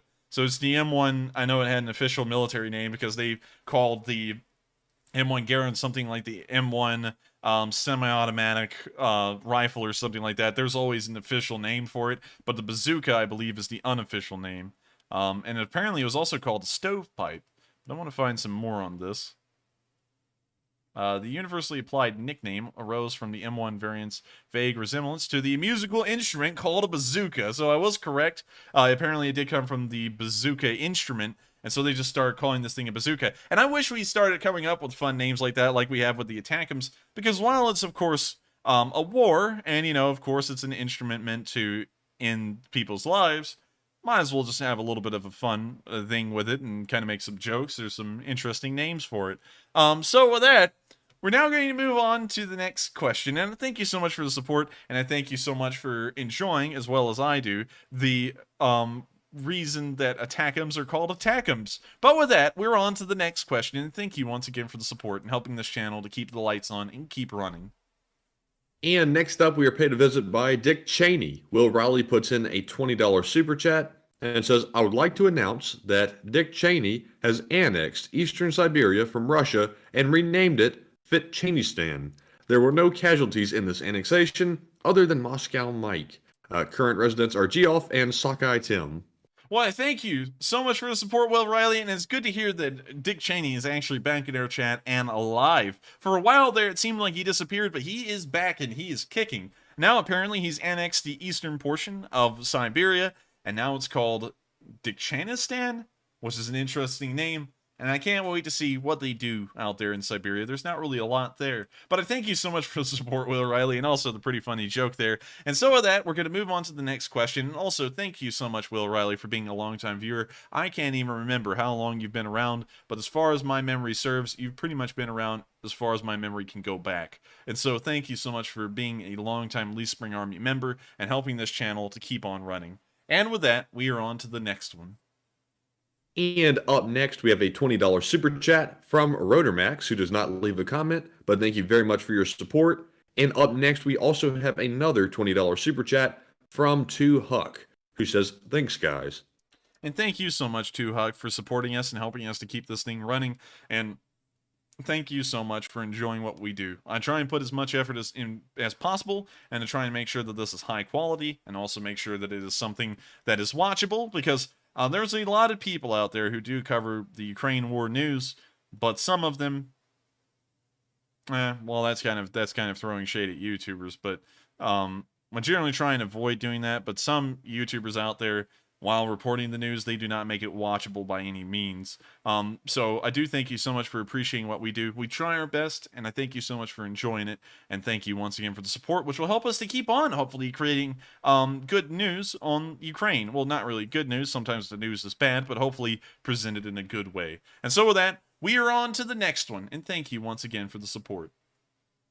And up next, we have a $20 super chat from Blue Neptune, who says, "Keep on going. Brothers that get along means great parents." And thank you very much, Blue Neptune, for the super chat and the support. And I'm sure they would love to hear that. And thank you so much for the support, Blue Neptune. I have to thank you so much for helping this channel to keep on running, because, of course, without the support from our viewers, it wouldn't be possible. And with that, we're on to the next one. And up next, we have a $12 super chat from Dupper Bob, who says, "For the coffee fund." And thank you so much, Dupper Bob, for helping the coffee fund to keep running. We have to always have coffee to keep these streams running, and I thank you so much for helping to support that coffee fund so we can keep on sipping and y'all can keep on watching. And so with that, thank you once again, and we are on to the next one. All right, and up next, we have a $14 super chat from Michael, who does not leave a comment, but thank you very much, Michael, for the support and for supporting the channel. And thank you so much for being around for quite a long time also. And moving on, we have a $10 super chat from WF2U, who figured out the Morse code. And then right afterwards, Mark Hodges figured it out as well. And WF2U said, "Enforcer Matt and the Enforcer, tonight's plain language Morse code message is, the war criminal will be found and held accountable." And you are correct. Ding, ding, ding, ding, ding. We have a winner. That is, in fact, the message. And I do hope that that war criminal is found and he's held accountable. Regardless of how it is, whether he's brought to court or whether something else happens to him, I just hope that he's found so that way the Ukrainians can do whatever they want to him. So with that, I hope that does answer the question. And also, well, not really answer the question, but kind of give a little bit of commentary on that specific message. And I thank you so much for being our in-house decoder. And I have also noticed that you are not picking up on something else that's been happening in the countdown. We have another Morse code message, WF2U, that's been out there, and I haven't seen anyone try and tackle that one yet. But I know that if anyone can, it would be you, and I hope that you do hop in and try and listen to it, because just for those of you all to know, we've had this going on for about 4 days, and some of y'all may have seen it, but usually it occurs so early on in our stream that no one really catches it. We have been having a little bit of a roaming Morse code message, and suffice it to say, it's actually relaying some important information. So with that, I hope that does kind of give an idea of what it is, and if y'all want to go back and listen to the countdown, it does pop up somewhere in there, and it is actually some pretty interesting stuff. But with that, we're not going to say any more about it. I thank you so much for the support, WF2U, and thank you so much for being our in-house Morse code reader. And with that, we are on to the next one, and thank you once again for the support and being the Morse code man. And moving on, we now have a $10 super chat from BL Parak, who says, "You both have to call me Master Blaster or else." Well, I thank you very much for the support. That sounds kind of like a weird name. I'm not really sure if we're happy to say. Well, I guess I'll say there's no harm. Thank you very much for the support, Master Blaster, and we'll try and remember to call you that from here on out. If that's what toots your whistle, I guess we'll do it. And so with that, thank you so much for the support, and also thank you for being a longtime viewer, because you've been around for a while as well, and we'll play along with your joke a lot like everyone plays along with ours. And so with that, we're going to move on to the next one, and thank you once again for the support, Master Blaster. And with that, we're on to the next one. And next up, we have a $10 super chat from Gary Robbins, one of our longtime channel supporters. And thank you very much, Gary, once more for supporting our channel and keeping us running. And up next, we have a $10 super chat from Michael Cabrera, who says, "Great job, Enforcer and Enforcer Matt, in keeping us all informed. My regards to Mike Tyson." Well, I thank you so much for the support, Cabrera. It, of course, helps us to keep the stream running. And Mike Tyson is, I'm trying to phase Mike Tyson out a little bit, because it's kind of become a little bit of a contentious thing. I like joking around, but for some reason people don't like Mike Tyson. But because you mentioned it, I thank you so much for the support, man. Of course, I'm the heavyweight champion of the world. We're going to keep this thing going until the end of time because I'm the best there ever is. And so thank you so much for the support. And I hope you watch me on Fight Night, Fire Van, the Holyfield, because I'm not going to bite his ear off. And so with that, I hope that does make you happy, Michael Cabrera. And thank you once again for the support and enjoying the Mike Tyson impersonation. And with that, we are on to the next one.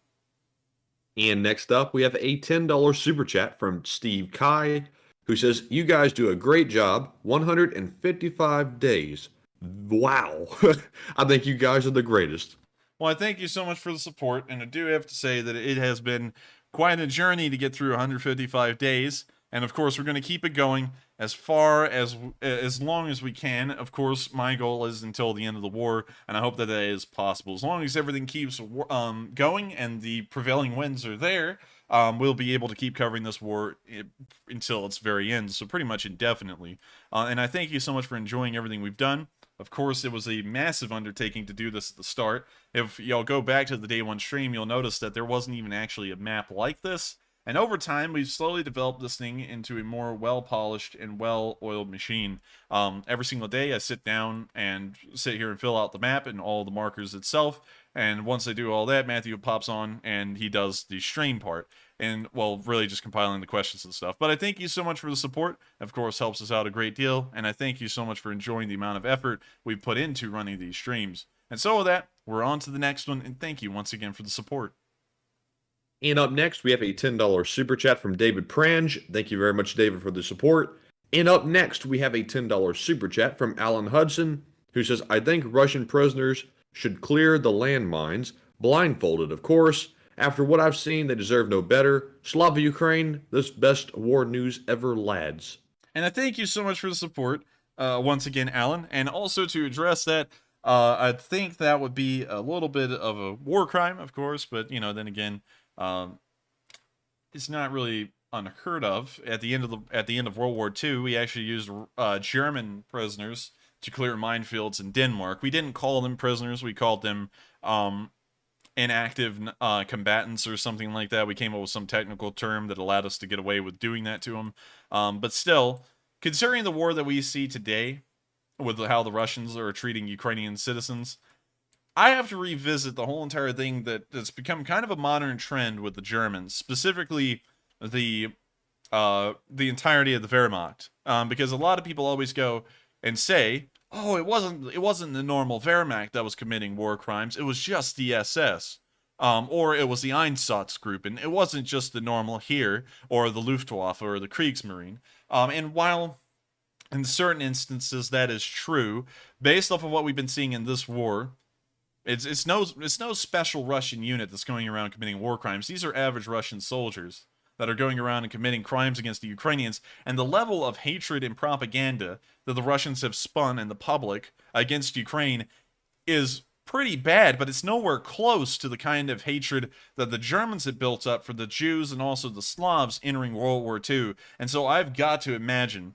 that the war crimes that were actually propagated by the actual Wehrmacht itself instead of the SS or the Einsatzgruppen had to have been incredibly large, because when you really look at the numbers of what happened in the Eastern Front, there is absolutely no way that the SS or the Einsatzgruppen alone killed off millions of Slavic people. There's just no way. The number, of course, with concentration camps included, you could say that the SS alone was killing a large amount of them. They killed millions of Jews and Slavs alone.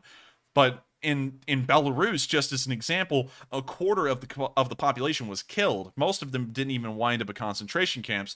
The German army would roll through, kill everyone in the town, raise the thing to the ground, and they would move on. There's a lot of villages in Belarus that have just completely dilapidated and ceased to exist because all the people within that village were killed, and there was no one to even return back there. And so, with what we're seeing in the war right now, I would have to say that considering that we did that to German prisoners of war at the very end in Denmark, I would say that if the Ukrainians did something like that to the current Russian prisoners and made them clear minefields, I would say that there really shouldn't be any kind of diplomatic protest, at least from the West, because it seems somewhat understandable. So with that, thank you once again for the support, Alan Hudson. I hope that does answer the question. And thank you once again for the second support you sent in tonight, because it helps us out a lot, and I hope that has addressed the question fairly well. And so with that, we're on to the next one, and thank you so much for the support. And next up, we have a $10 super chat from Smoke, as well as a $10 super chat from dot dash, who says Slava Ukraine. And thank you so much for the support, and Slava Ukraini. And with that, I hope that does address the comment, and thank you once again for the support, as it does help this channel to keep on running. And so with that, we are on to the next one, and thank you once again for the support. And next up, we have a $10 super chat from JK, who says, you guys are hell of a better stream than some of the other streams about war in Ukraine. Great job, as always. And I thank you so much for the support and the high praise. We try and do our best, and every once in a while, I always go around and I check out other news elsewhere. I'm not going to say who or where or anything like that, because I'm not trying to stir up drama. But I do have to say that some people seem to do this just because it is a thing in vogue, and it doesn't even seem like some of them are interested in it at all, or even try and help out. There is a specific one. I'm not going to mention a name, but there's a specific one out there that covers the war, and I feel like they have no interest in this whatsoever, rather than it's a trending thing that could garnish them views. The reason why I think that is because they don't do anything to try and help out Ukraine in any way. We run nonprofit fundraisers on Sundays, every Sunday, because that's the best way we can help out. And we also chip in our own. I chip in $100 every week to try and help them out. But this other channel, they haven't really done anything. And I don't, I understand covering the war and, maybe not doing a lot because you don't have a lot of people who watch your stream. But at the same time, I don't really like the idea of doing that, because it feels like you're just trying to reap something off of what's going on over there without trying to add anything to help them out. And while I do understand that eventually news will be covered where we can't really do anything, like if we were to cover Taiwan news right now, there's really no way we could help them out. There's no kind of non-profits that we could support that would really do anything for them, and so we wouldn't be able to do fundraisers on Taiwan Chinese news. But if there's something going on, like a war, where people are actually being killed in the hundreds every single day, I feel like you ought to be obligated, even if you are just covering the news from an unbiased standpoint, to help them out, because it just doesn't seem right to not do that kind of thing. But I thank you so much for the support and enjoying what we do, because I try and put a lot of effort and a lot of passion into this, because of course I have Ukrainian friends there and I believe entirely in the Ukrainian cause, and I also want to make sure that they're helped out the best they can be. And so with that, thank you once again so much for the support. I hope that does address the comment. And with that, we're on to the next one. And up next, we have a $30 super chat from Andre Tichach, who says, Canada is crowdfunding for a new Bayraktar for Ukraine. Let's help them with the task. Slava Ukraine. And also, I'm not sure if the enforcer wants me to read off that URL on stream or not, because we haven't had the chance to check it out. But Andre did include the URL for the crowdfunding.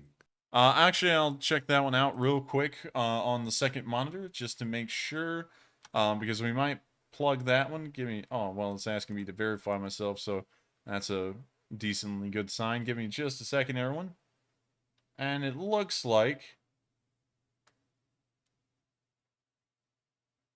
let's see,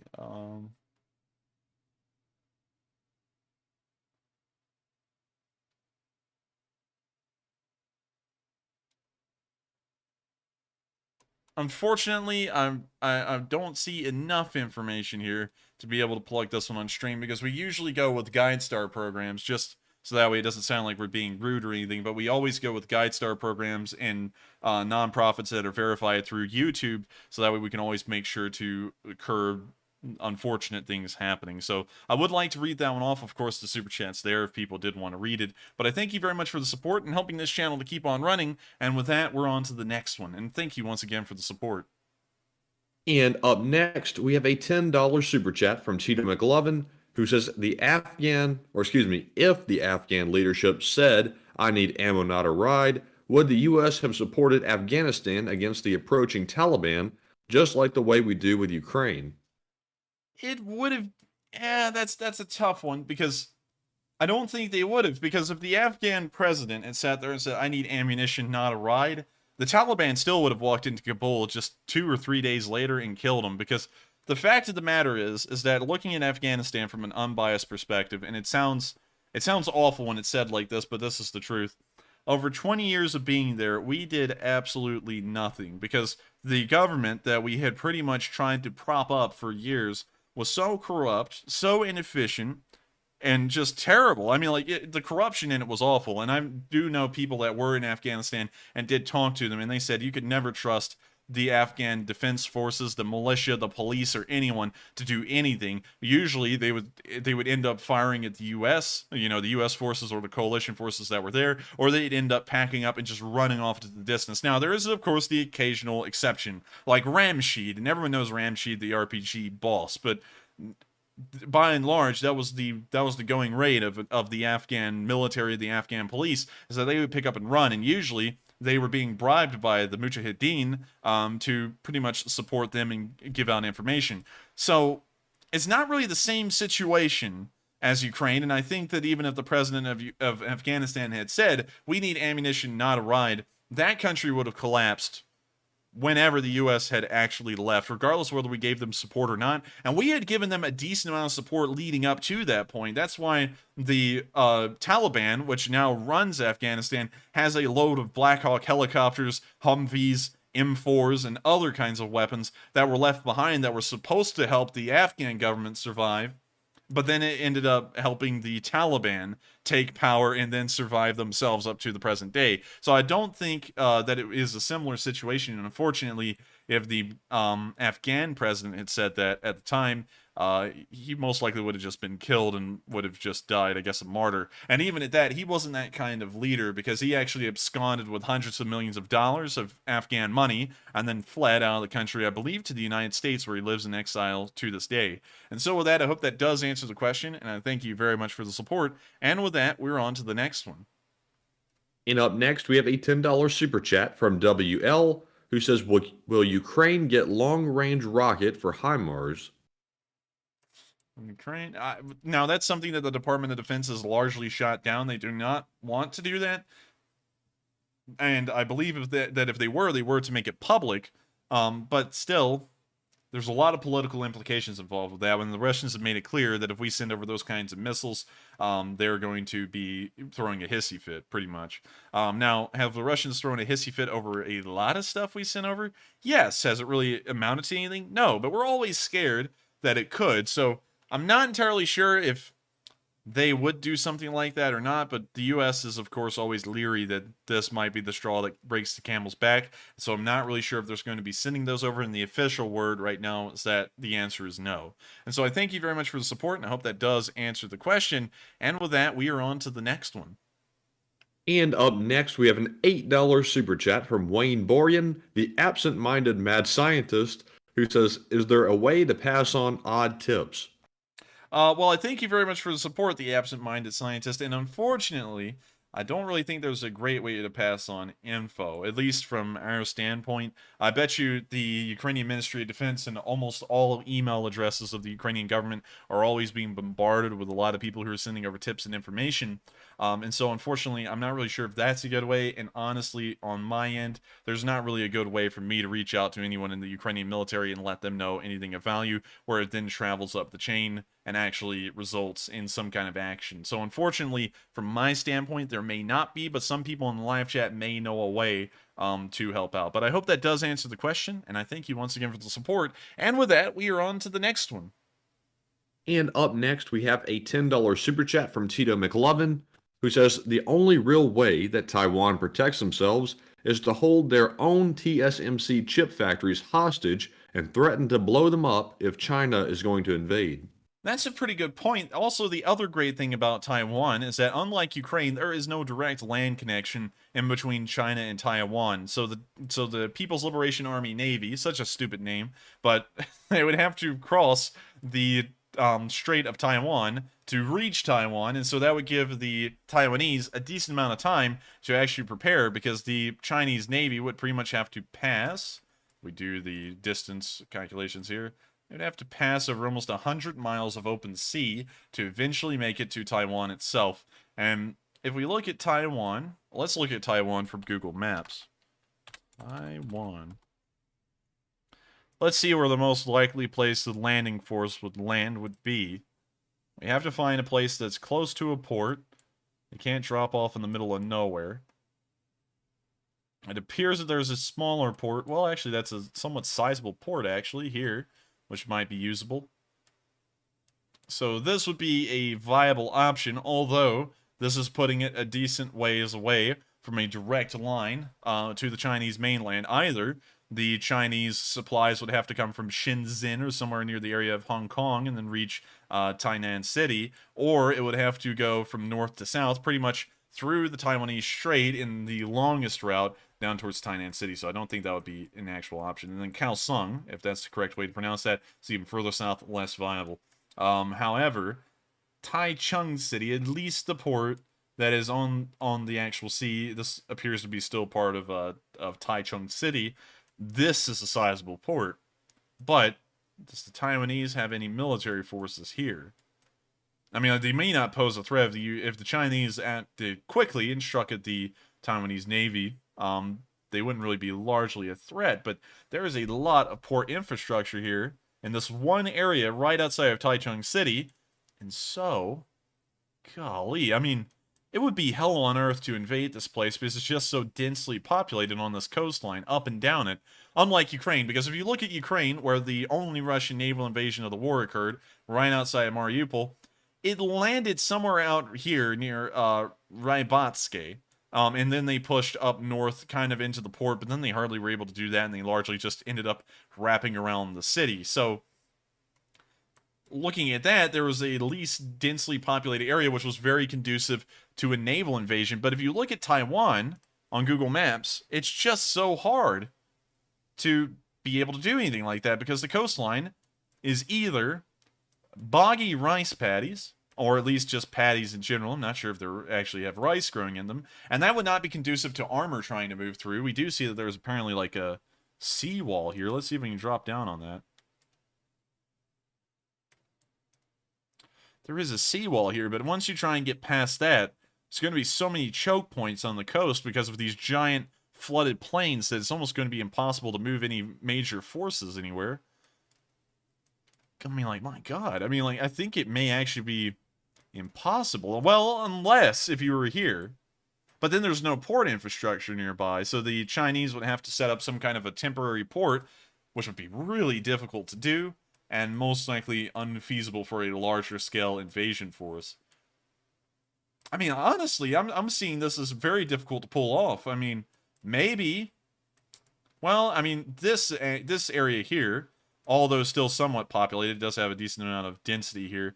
This is a nice little inlet where you could set up a short-term port. It does have a little bit of protection from the incoming waves and currents from the east and the west in a way, but not from the north.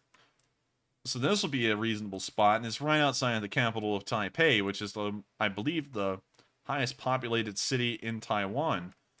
Now, if the Chinese were very bold, but this would be incredibly difficult as well, they could go for Hualien County over here, because it seems like it's less densely populated over here on this side of the country, but at the same time, that would really stretch their supply lines where they would literally have to sail around Taiwan to get to there, so I don't think that's possible either.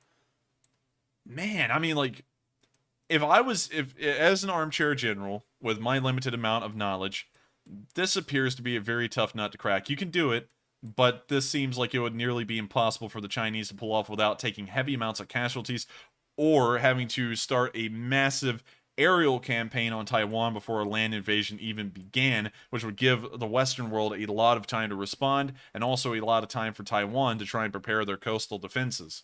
And so with that, I hope that does kind of at least address the question of what would be happening in Taiwan as far as the Chinese naval invasion is concerned. And can you reread that super chat for me real quick to make sure I covered every part of it? Yes. Tito. Real quick, it looks like our OBS just disconnected and reconnected. So give it just a second. We're going to see if it pops back up. Okay, it appears that it has. Thank the Lord. For some reason, we just had a little bit of an issue there. But can you reread that one more time? Because I just got distracted by that. Yes, Tito said the only real way that Taiwan protect themselves is to hold their own TSMC chip factories hostage and threaten to blow them up if China is going to invade. Okay, so now that I've gone over that whole entire analysis, which got me completely sidetracked, now I know what I was about to say about it. the Taiwanese actually have an incredibly defensible coastline, at least siding with the Chinese side of the strait, because it's so densely populated. That's also an incredible defense for them as well, is that any kind of Chinese movements or Chinese naval invasion would literally be met with urban warfare as soon as they hit the coastline, and that would be incredibly slow and grueling to deal with for the large part. And so I believe that not only is the chip factories their defense and the threat of blowing them up, but also the geography of their country and the densely populated western coastline also works to their advantage as well, at least from my standpoint, in my opinion. And so with that, I thank you so much for the support, Tito, and I hope that does answer the question. And with that, we are on to the next one, and thank you once again for the support. And up next, we have a $10 super chat from Tim F., who says, "Greetings from Wilhelmshaven, Germany. Did you hear that the German government gave their okay for Ukraine to buy 100 Panzerhaubitze 2000? First, I would like to correct that it's Wilhelmshaven, not Wilhelmshaven. So just to get that out of the way. But also, yes, I did hear about that, but we're waiting for official confirmation on that, and also picture and video evidence to show that that actually did occur. Because the Germans have guaranteed a lot of things or said a lot of things during this war, and sometimes they never come to fruition. So I'm by and large just kind of giving it a little bit of time before we actually report on it. But yes, I have heard about that, and if it is true, I'm incredibly excited because I'm a huge fan of the Panzerhaubitze 2000 system, and I think that it's definitely doing a lot of good for Ukraine. It may be one of the best in terms of ergonomics that Ukraine has been provided. Also, just to speak of Wilhelmshaven is just north of Bremen, kind of, I guess you could say, in this inlet, or this, it's not really a gulf, it's more of an inlet, but it's right here. And so I thank you so much for the support, and also hello to Wilhelmshaven, Germany. That does confirm that we actually have some people on the stream that are from Germany, and also there is a naval installation here in Wilhelmshaven, which you can see right here. I think, ooh, I don't want to get that wrong. Type 23 frigates? Type 23 frigates? Oh no, that's for the Royal Navy. I think there's some. Let's pull up the Kriegsmarine. Sorry, Kriegsmarine. I want to get the name of those ships correct. Wait a minute. I don't think it's called the Kriegsmarine anymore. So 1 second. German Navy. We'll just pull that up so that way we don't get the Kriegsmarine in that, because that's not good for us. So let's pull up the German Navy. We can see that they're actually called the Marine now in German. The Deutsche Marine. So interesting. Let's scroll down here. Oh, look, I like the uniform. Nice. But let's scroll on further down. The Baden-Württemberg class. I don't think that's it. Might be, though. Maybe? No, that's not it. Not it. It has a different shaped bridge layout. So let's see if we can find aircraft. What about the ships? They have 4 of those. They have 3. The F-124s. That is the ship we're looking at from the top-down view. You can tell because it has the same layout bridge. Wait a minute. Maybe not. This right here is definitely this ship here, the class F-124. That's definitely an F-124, but it's like in a dry dock. But what are those? I gotta find that out. I'm interested now. F-123s? Does it look like that? Let's look at this one. Okay, it has like a 76mm gun on the front, has a flat-shaped bridge, and then kind of a protrusion out to the front, and a helipad on the rear, which is somewhat depressed. And these are those ships. These are all, these 4 ships here are all, let's go back, Brandenburg-class frigates. And then we see one of the other kind there, which I forgot the name of already. But still, it's really interesting to see that there's actually a German naval port here in Wilhelmshaven. And also, I think that it's just really cool that you're from there. Let's take a look at Wilhelmshaven and see if it looks like oh yeah, I forgot, there's not Google Street View in Germany due to the privacy laws. But let's see what it looks like near the Rathaus of Wilhelmshaven. Come on, drop down. Good. Alright, let's take a look around. Aw. Every time I pop down in Germany, I feel like it would be like Britain. There's always old buildings in Britain, but of course, Germany got razed to the ground in World War II just because of how the war was fought. So sadly, there's not a lot of traditional German architecture that still stands, which I find kind of sad because a lot of culture and history was lost in the Second World War just due to how the war was fought, and kind of because Hitler would literally just kind of raze stuff to the ground in a futile attempt to hold on to a losing war. But still, I thank you so much for the support. It is cool to hear you from that town. I've heard it before. And thank you once again so much for the support, and I hope that does address the comment. And also, take a look at your hometown. And with that, we are on to the next one, and thank you so much for the support. And up next, we have a $10 super chat from Blue Neptune, who says, do you guys think that we will see those Chinese tanks going to Russia for the Olympics will show up in Ukraine? Ooh, the Chinese tanks. I don't know if you're talking about the ZTZ 99s, the ZTZ 96s. I don't think I particularly heard about those tanks. But if they are there, I'm not putting a lot of stock into Chinese tanks. If we look at the People's Liberation Army, we're looking at a lot of spreadsheets tonight, but I find it kind of fun. I hope y'all find it fun. But we'll pull up the People's Liberation Army and take a look at their inventory of tanks and weapons. Of course, there's the People's Liberation Army flag. And then everything in the military is called the People's Liberation Army something. So, actually, I forgot to say, the People's Liberation Army isn't actually the Army of China. It's actually the military, and they call it the Army. The People's Liberation Army, within it, has the People's Liberation Army Ground Force, the People's Liberation Army Navy, the People's Liberation Army Air Force, and also the Rocket Force. But we're going to go to the Ground Force real quick and look at this. Okay, so you can see their theaters of command, but we want to find all the equipment. Main battle tanks. They have 5,400 main battle tanks. The most modern one is the Type 99, but as we all know, it's not reflective of what they actually have. So can we get the main battle tanks? Oh my god, it's going to take me to the main Wikipedia page. Come on, give me a breakdown. Chinese tank numbers.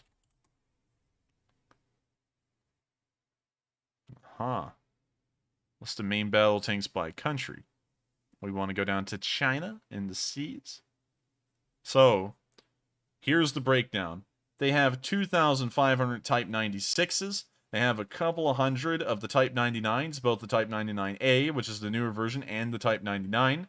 These were introduced in the late 80s, so while they're somewhat new, they're still a little old. The Type 96s were actually introduced, let's see, Type 96... in 1997, but as far as we know, it's a less capable version of the Type 99, less armored, and so, therefore, weaker, and also a lot cheaper, and that's why you can see that they have thousands of those, as compared to every other tank they have. They also have some Type 88s, 300 of them, which looks a lot like a ripoff of the T-55 that the Soviets have. They also have some Type 69s, which are also a ripoff of a T-55. Those are literally pretty much just license-built. Well, no, T-62s, apparently, was derived from. And then they have some Type 59s, which look like a T-54. So you can see that the Chinese tank forces are actually somewhat made up of cheaper and weak or incredibly old tanks. And so much like Russia, although large on paper, by and large a paper tiger. And so I hope that does answer kind of the question of whether those tanks would be potent or not. And the answer would be no, even if they are there. And so with that, I hope that does answer the question. And we are on to the next one. And thank you so much for the support.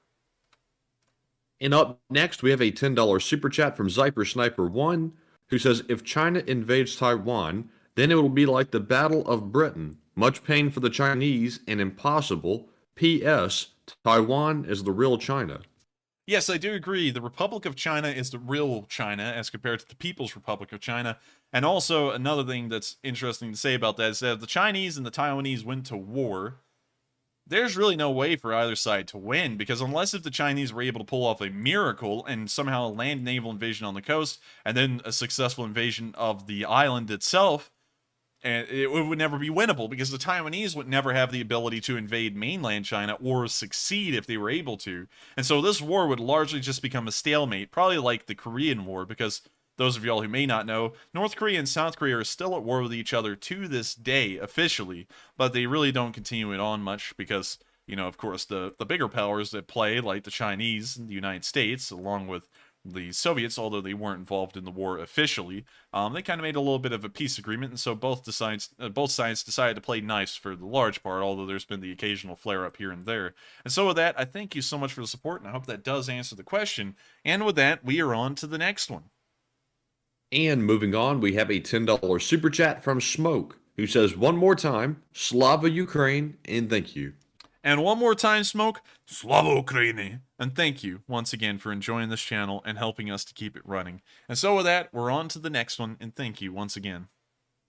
And moving on, we have a $7.77 donation from Mike D, who says, what's to stop Russia from destroying the dam as a last resort if they are being pushed back? Would they? There's nothing to stop them, but I don't think they would, because the Russians still, although they are sick to the core, and they also commit atrocities amongst the citizens and soldiers of Ukraine, if they did that, there's no way that they could make that look good. It would look terrible to the Russian public. There's no way they could lie and spin the story to make it look like they were trying to save the Ukrainians, because they would drown tens of thousands of them, most likely.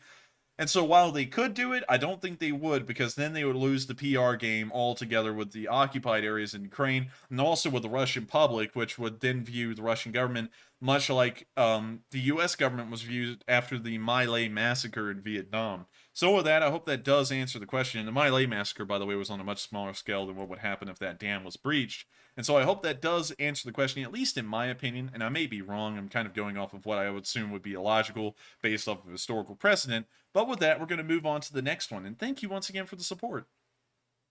And up next, I want to give a shout out to Stefan R for putting in a $6 super chat. Stefan did not leave a comment, but thank you very much for your support to the channel. And up next, we have a $5 super chat from Alan Hudson, who says, hi, enforcers. AL from UK here. At last, I finally made to live chat. No question yet, but I will think of one. Keep it going, geezers. That's streams banging. Well, I thank you so much for the support and also the kind words. Also, congratulations on making the pilgrimage from watching the streams after they went up to watching the streams now. Of course, it's always cool to hear that someone has made the pilgrimage, and I hope that you've enjoyed tonight's stream, and I hope you enjoyed the little shout out you get here. It's perfectly okay if you don't have a question. If you want to ask one in the future, please feel free to, and we'll try and get to it. But of course, thank you so much for supporting this channel and helping us to keep running, because without viewers like you, this wouldn't be possible. So with that, we're going to move on to the next question, and thank you once again for the support, and it is cool to hear from our British viewers once again. And so with that, we are on to the next one. And up next, we have a $5 super chat from Smarzig, who says, why not start cutting on other non-Ukraine news and topics? P.S. Summary vids were nice, but no longer needed. Please take care of yourself. Well, I thank you so much for the support, and that's a great question. We are planning on moving into more news from around the world. It wouldn't be on a stream, though. These streams would most likely stay entirely on Ukraine, unless if things change drastically with what's going on with Taiwan. But we will be trying to move into more news of different kinds in the future, so that way we can keep people on this channel that are watching the Ukrainian news apprised of different kinds of news, because one thing that seems unanimous amongst all of my viewers is that everyone enjoys the way I covered the news of Ukraine.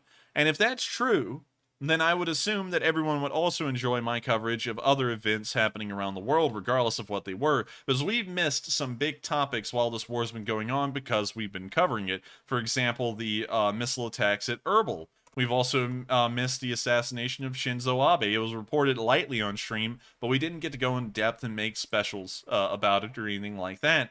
And we're missing out on covering a lot of different kinds of news from all around the world. And although I probably would never do this, even domestically in the United States, I'm incredibly against doing news in the United States, because I just do not like the political discourse these days. You can't ever say anything about anything going on in America, regardless whether it's political or not, because everyone who watches it will make it political. And if I try and stay neutral, then everyone wants to make me out to be a bad guy because I'm neutral, and then they want to start saying I'm a Republican or a Democrat or I'm a liberal or I'm a conservative or I'm a bad dude because I don't agree with them, and I'm not taking a side. So I don't know if I would ever do that, because it's just something I really don't want to deal with how people act once you get into that area.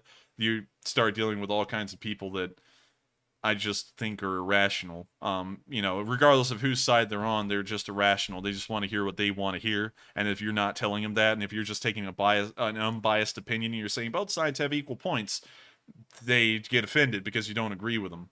And if you pick another side, then you've completely alienated everyone that was on the other one. So I don't know if I'll be covering that news, but still, I think that I will be covering international news by and large, which hopefully a lot of people will enjoy, because I know that I will definitely enjoy covering it. And so with that, thank you so much for the support, and we are looking at moving in that direction. And also, I kind of felt that these summary videos were becoming a little redundant in a way, because the clips are always covered in the streams themselves, and also a better picture is given on stream of the events that are occurring in the war, instead of the summaries, which kind of just show clips and don't really give an idea of what's actually happening day by day. And so with that, we are on to the next one, and I thank you so much once again for the support and helping this channel to keep on running. And up next, we have a $5 super chat from Quantum Fighter, who says, what do you think of the shape-shifting abilities of the IR hexagonal camo on the Swedish med tank CV90120 Ghost, and of the tank as a whole? I know this specific tank, mostly because I play War Thunder. I gotta say, War Thunder's a video game, but they will teach you a lot about tanks you've never heard about. But what was that camouflage design again? It says IR hexagonal camo. So apparently I'm looking at the right one here. I don't know if that's an artist rendering. I feel like it's not. That's incredibly interesting. Let's see if we can get some more information on this. The Swedish have their own arms industry. A lot of people don't know that. They design almost all of their vehicles and weapons and such in-house, which is insane for a country their size. But they do a fairly good job at it. They actually have some very interesting examples of vehicles that they've made throughout time, and a lot of the aircraft they make are cutting edge, even compared to U.S. aircraft, which is honestly impressive, especially for Sweden. But let me see here if we can get any information on this new kind of camouflage design. When you see one being tested, I gotta say I love Swedish camouflages. I think they do a really nice job at designing them. Let's see. Here's the netting on it, but we don't see the hexagonal cover. We see a different kind of camo. That is really cool looking. I like that camo. It's kind of like an old razzle-dazzle kind of camouflage from World War I. And now we got the Ghost, which apparently actually exists. This is a real picture of it, and let's see what it does. Let's see. This vehicle has a revolutionary new thermal cloak system called Adaptive and Active Thermal Camouflage. It features a hexagonal system mounted on the side of the chassis that can modulate and control its own temperature via electronic programming to mask the chassis entirely, or to make different distinct shapes like cars or other environmental factors that would not be considered an enemy. Oh my god. Okay, now apparently this is it in action. This is with the system off. You can clearly see the shape of the hull right here. And then with it on, it appears to be your normal, I guess you could say SUV. And that is incredible. Now, that is a really cool system. I did not know that that kind of stuff actually existed and was being tried out. I had heard about it in theory before, and I've also heard about the Polish making a tank called the PL-01, which supposedly was supposed to use a system like this. But I didn't know that the Swedish were out there, again, redefining war with coming up with a system like this. But that is incredible. Now, would that... I don't really know if that would be entirely useful if it can be paired, instead of having a solid black camouflage, if it was able to be paired with a normal camouflage that broke up its outline against a tree line or something. This would be incredibly useful. But in the solid black right here, while you may see a car in a normal thermal imaging system or nothing at all, with the naked eye, you're going to see this tank. And so I don't really know how advantageous it would be, because usually thermal imaging systems are used as a support to the naked eye, and they're not just used entirely on their own. But I still think this is an incredibly cool kind of technology that I really didn't know actually was tested till this day. And I think that it definitely does have a future on the battlefield, but it may be cost inhibitive, and that's why this was tested in 2011. And it really hasn't been implemented on any tank to this day, at least that's actually being used on the front line anywhere. And so with that, I hope that does answer the question, and I thank you so much for the support, and I gotta say thank you for providing this little tidbit of info with us and allowing us to look into it, because I think that is some impressive technology at work right there. And once again, the Swedish are leading the way in tank technology, and well, also really military technology by and large. And so with that, we're going to move on to the next question, and I thank you once again for the support. And next up, we have a $5 super chat from Tita McLovin, who says, Enforcer, the internet was originally mil-spec or ARPANET before civilians used it. Well, I thank you very much for the support, but I do have to say that civilian internet is by far much better than mil-spec internet. As everyone knows, the civilian sector puts in a load of effort and love and... I'm just playing. We'll move on to that itself, because what I heard, where did the internet come from? From what I heard, it came from a hospital network. Okay, well, there's the answer right there. It was funded by the Department of Defense, and it was called ARPANET. So, yes, you are correct. The military did create the internet. History of the internet. Let's look at the history of the internet. This wonderful thing that all of you are watching this live stream on right now. So, MPL network, 1965, data communications for computer networks.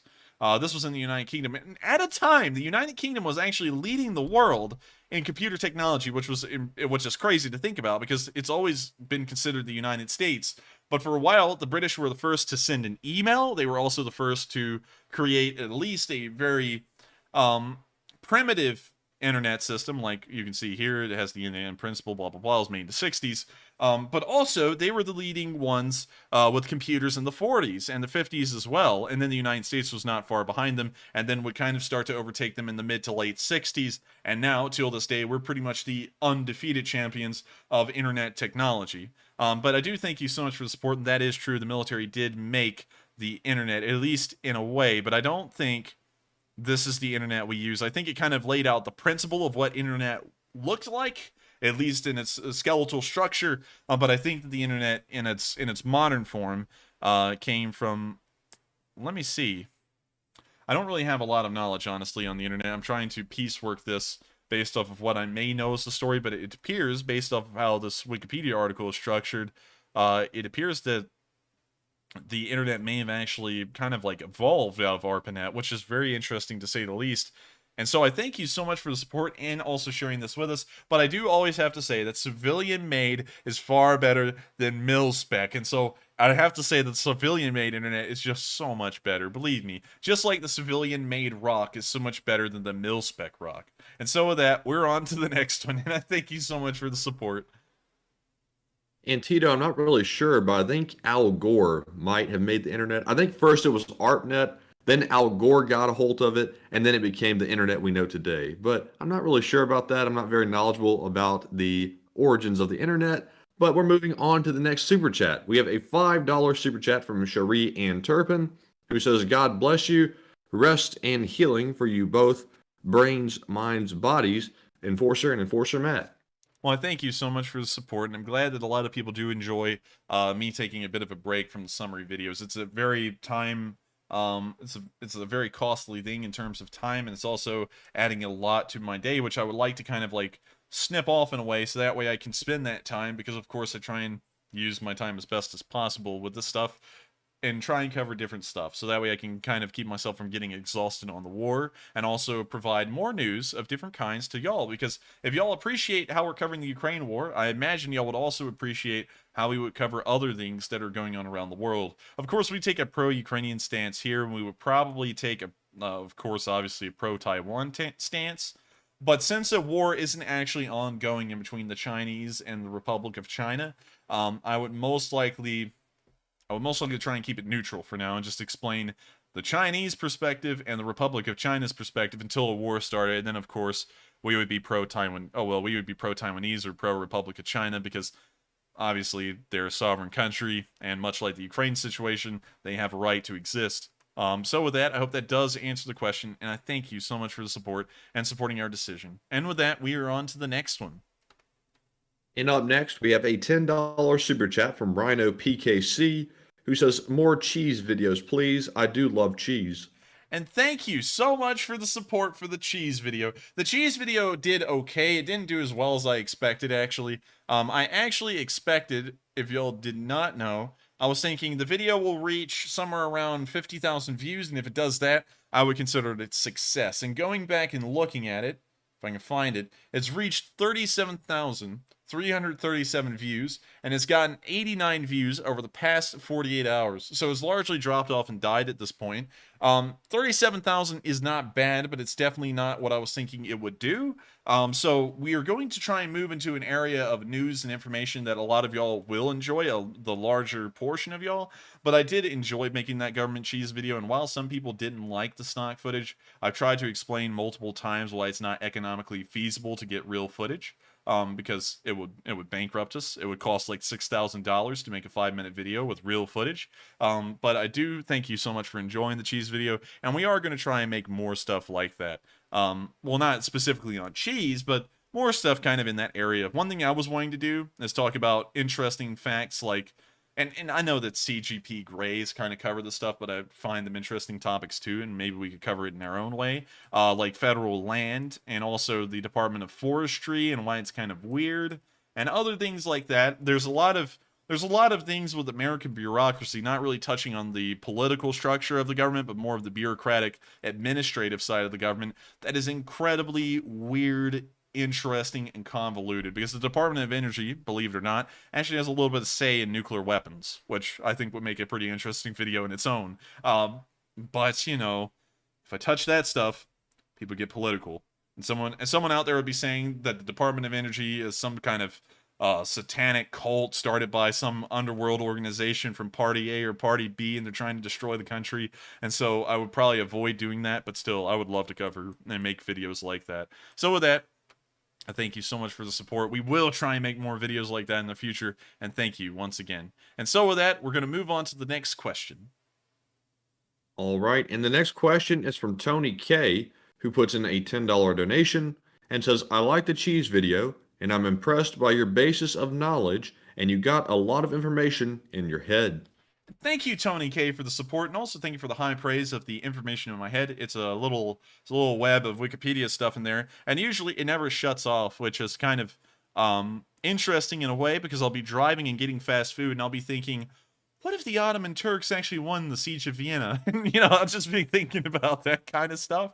And so it's nice, in a way. Not really conducive to normal conversations, because everyone will be talking about, oh my god, did you see, like, Pat Tillman, or, you know, that's like too long ago. Did you see Tom Brady win another ring at the Super Bowl? And I'll be like, yeah, but, you know, don't y'all find it interesting that the Polish-Lithuanian Commonwealth kind of fell apart? That's kind of interesting to me. What do y'all think? And, you know, it's not really conducive to a lot of conversations, and of course a lot of people don't know about it to talk about it. But still, you know, I thank you so much for appreciating it. It's kind of a blessing and a curse in ways, specifically a blessing on YouTube. And so I thank you so much for the support. Thank you for enjoying that. And also, it's a real big blessing with reenacting, because that's how I kind of got into it. And also, just in case if y'all are watching down there, and y'all know where you are, because we were joking about it in that parking lot today, I'm not going to say where, but if y'all are watching tonight, I hope y'all are having fun down there. Because, of course, I couldn't go with y'all. I was actually supposed to go with my reenacting group this weekend down to a place in southern Alabama, which is associated with World War I. If y'all can figure it out from there, good luck. But, of course, due to the streams, and also me feeling very dedicated to continue carrying on this news, I decided not to. And so, unfortunately, I'm not down there, but they all are. They're having a fun time. They're going to be burning to death tomorrow, though, because they're going to be wearing all wool in, like, 100-degree weather. But still, wishing them the best of luck. I wish I was down there and having fun like that. So with that, kind of wanted to address that real quick, because it works really well for them, because sometimes they also talk history, because that's kind of what we do. And so with that, thank you so much for the support once again, Tony K. And with that, we're going to move on to the next question. And thank you so much for helping this channel to keep on running. And up next, we have a $5 super chat from BSG Wolf, who says, U.S. Congress has approved of sending the tactical missiles for HIMARS. They have? Because I remember hearing that they weren't. Attackums. Ukraine. U.S. Oh, wait a minute. This happened just like 14 hours ago. From the Kyiv Post. Once again, this is a news article from a news website. So I have to get the disclaimer. I have not done the backup research to see if this is true or not. But let's see here. Both parties in the U.S. Congress support sending Ukraine long-range ATACMS missiles, which can hit a distance of more than 280 kilometers, reports Alyssa Slotkin, representative of the Party A or B and a member of the House Committee of Armed Forces Affairs. What else can we do? And literally in the next 3 to 6 weeks, very urgently, the Ukrainians want to advance south and conduct operations in south, and we want them to be as successful as possible. Well, it's good to see that they will be sending them over. According to this article, it does seem like there is unanimous support in the Congress to send the ATACMS over, and hopefully we will see them in Ukraine within weeks, and also being used by Ukraine within the coming days after that. So thank you so much for the support, and also letting us get a little bit more up to date on the news. But once again, we always want to wait for video or picture evidence to see if they actually arrive, because while that support may be unanimous, they may never get to the point where they actually officially declare that they're sending them over and send them over. And so thank you once again for the support. I hope that does address the comment. And with that, we are on to the next one. And up next, we have a $5 super chat from CA Lags, who says, do you think the Russians will reduce their nukes to spend on conventional arms in the future? I don't think they will. There's not really a monetary incentive in disarming nukes unless if a country like the United States was to pay them. So I don't think they would do that. I think they would keep the nukes, maybe let them run into disrepair and just pray that they would work if they need them, and then continue to spend the money that they're saving by not upkeeping the nukes and put it into the conventional military again. That may be something they try and do, but then again, I'm not entirely sure. I'm not in the circle of the Ministry of Defense in Russia, and so unfortunately all I can do is guess, but they might do something similar to that. I'm not entirely sure. But I thank you so much for the support, CA Lags. You've been around forever, and I thank you so much for enjoying this channel and asking some pretty good questions and also helping us to keep it running. And so with that, we're on to the next question, and thank you once again for the support. And up next, I want to give a shout out to Michael Madal for putting in a $5 donation without a comment. Thank you very much for your support. And up next, we have a $5 super chat from Kevin Scott 76, who says acoustic weapons, or USWs, are devices using sound waves to kill, injure, or incapacitate the enemy. I wonder if there's any use in this conflict. That's a very good question, and as far as I remember, I believe those were deemed a war crime. I'll pull that up, though. What is that called again? An acoustic weapon. Acoustic... I might be wrong, just letting y'all know. I gotta pull this up to confirm. Acoustic weapon. Now, an LRAD is not, you know, the LRAD right there. That's not a war crime, but I think the ones that could actually cause serious bodily harm and kill someone are. I think the LRAD can actually be bumped up to that kind of level. It can be used to injure or incapacitate an opponent. Like you're in a boxing match. Mike Tyson shows up with the LRAD, try this on for size, and he just like blasts you away with the ear-shredding sounds of the LRAD. But USS Blue Ridge, is that an early perk? No. What? Wow, I have never seen this ship before. That is actually a pretty interesting looking ship. What does it do? It's an amphibious command ship. Nuts! Okay, I'll have to look into the U.S. Navy's fleet a little bit more, because I did not know that we had purpose-built command ships like this. But anyways, we're now going to move on back to the LRAD. So, sonic weapon. It seems like there's only... destroy the eardrums, causing severe pain or disorientation. Let's see, incapacitate. The possibility, let's see, attempted to spook. 1 second, produces a, let's see, trying to find some other stuff. Effect other than to the ears. Oh, man. Acoustic weapon, war crime. War crime. Article 36. Let's see here. Acoustic weapons. Oh man, this is a PDF. It's not that long though. Current state of play, flashbang devices. Oh, wait a minute, we gotta go back up to here. I think this is the only. So, wait a minute, hang on. Sound cannons. Oh man, I don't think we'll.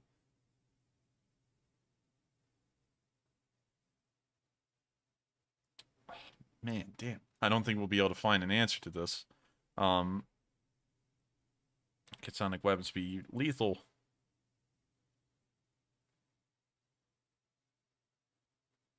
I don't know. I don't think it's a war crime. It seems like these things are usable. So with that, I hope that does answer the question, at least in a way. And can you reread it real quick, Mandy, to make sure I can actually answer it word for word?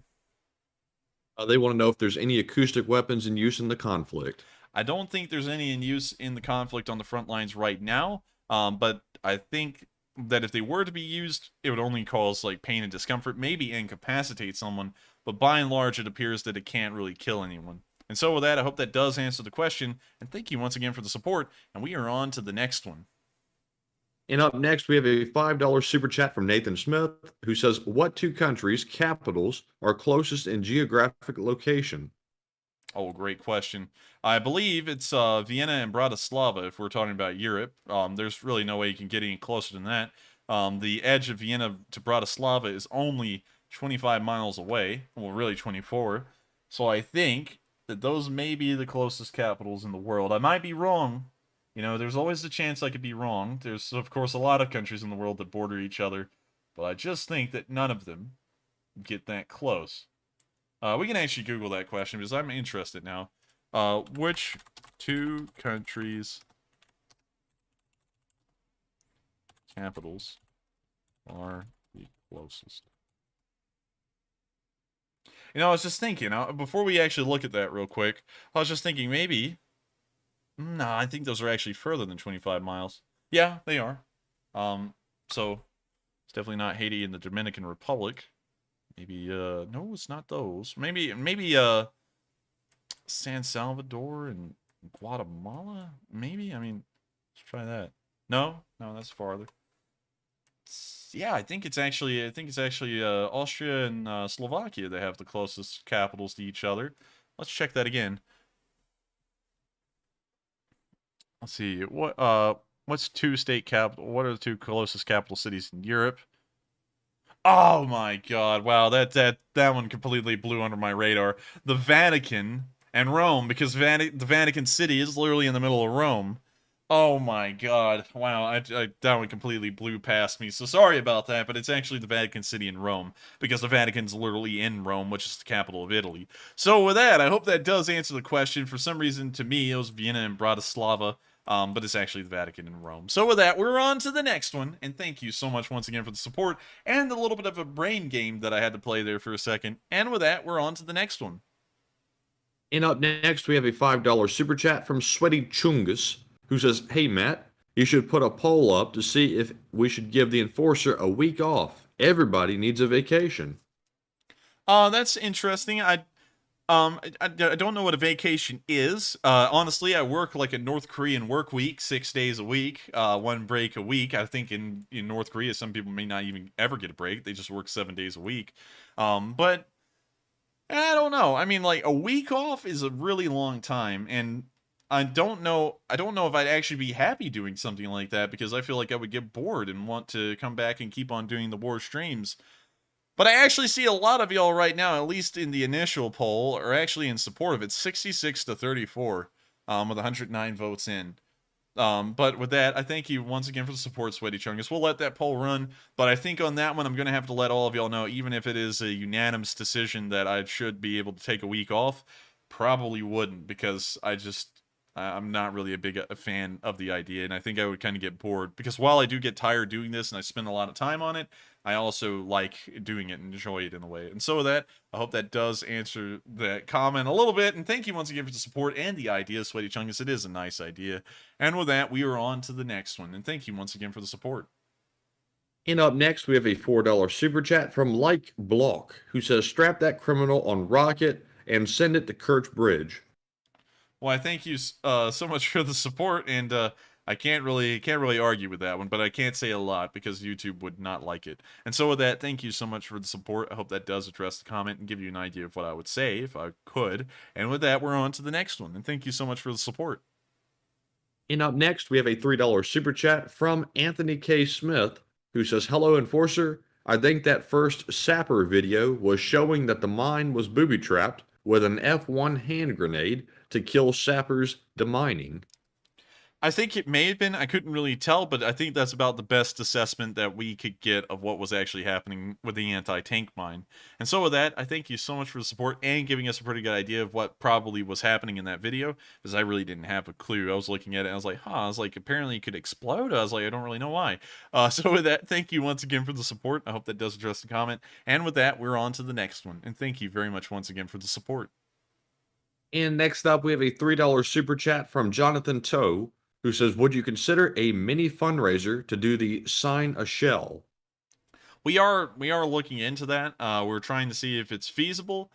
So it may take some time, and I'll have to get back with an answer to y'all in the future, because it's kind of a little circumstantial in the background right now. We're trying to look into it and also check out a lot of things. So we're going to see about it, but we'll just have to wait in the future. I just ask that everyone is patient with us on this one, because we're still trying to figure out if it's actually possible or not. And so with that, I hope that does answer the question, and thank you once again for the support. And with that, we're on to the next one.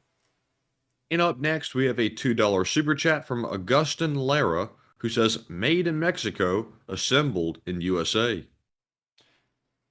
Made in where again? Made in Mexico, assembled in USA. Well, I thank you very much for the support. It is cool to hear that you are apparently made in Mexico and assembled in America. There is a decent amount of people who do that, and I do find it to be something of an honor, although it's, of course, a highly contentious topic here in the United States about immigration all the time. It's always been. That's kind of like one of the driving political cesspits in America is immigration, whether it should be allowed or not. Like, you can go literally all through history, and it's always been a problem. But still, I do think it's a high honor that people travel from around the world and have always been traveling from everywhere in every corner of the earth to reach the United States. And I do think it has a lot to say about how America actually is a land of opportunity, because people would risk it all just to make it here and just be here. And so I thank you so much for the support. And it is really cool to hear that you were made in Mexico and assembled in America. And so with that, thank you once again for the support. I hope that does answer the question. And also, I just saw Kaltenberg say, and this isn't weighing in politically, but it says illegal immigration is contentious, legal immigration is not.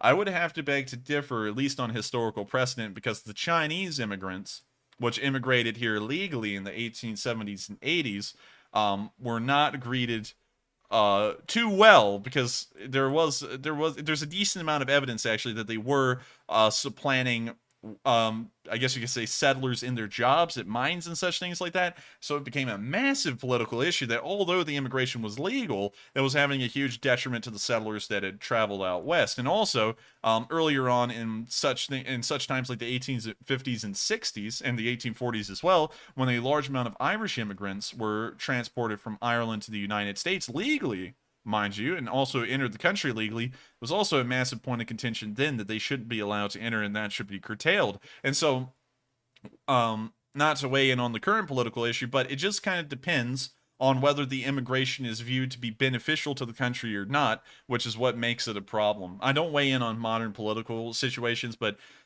you can see the point of allowing immigration and also not allowing immigration depending on the situation. But I don't get into modern politics, of course.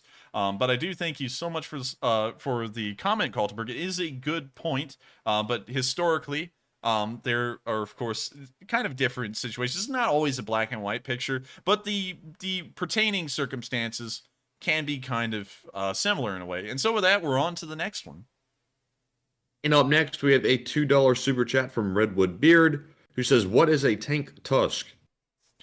Tank tusk. Tusk is a kind of armor upgrade package, kind of like a Contact 5 on a Russian tank. It's really just some extra tiles that they put on the side of a tank, and these things explode when they're hit by a shell. And the idea of this explosion is that it explodes outwards towards the direction where it was hit, and therefore kind of nullifies the impact of the explosion. At least that's the theory. And so with that, I thank you so much for the support, and I hope that does answer the question of what a tusk is. You can also pull them up. You can pull up M1 Abrams Tusk, and you can see these different kinds of packages. I believe there's a Tusk 1 and a Tusk 2.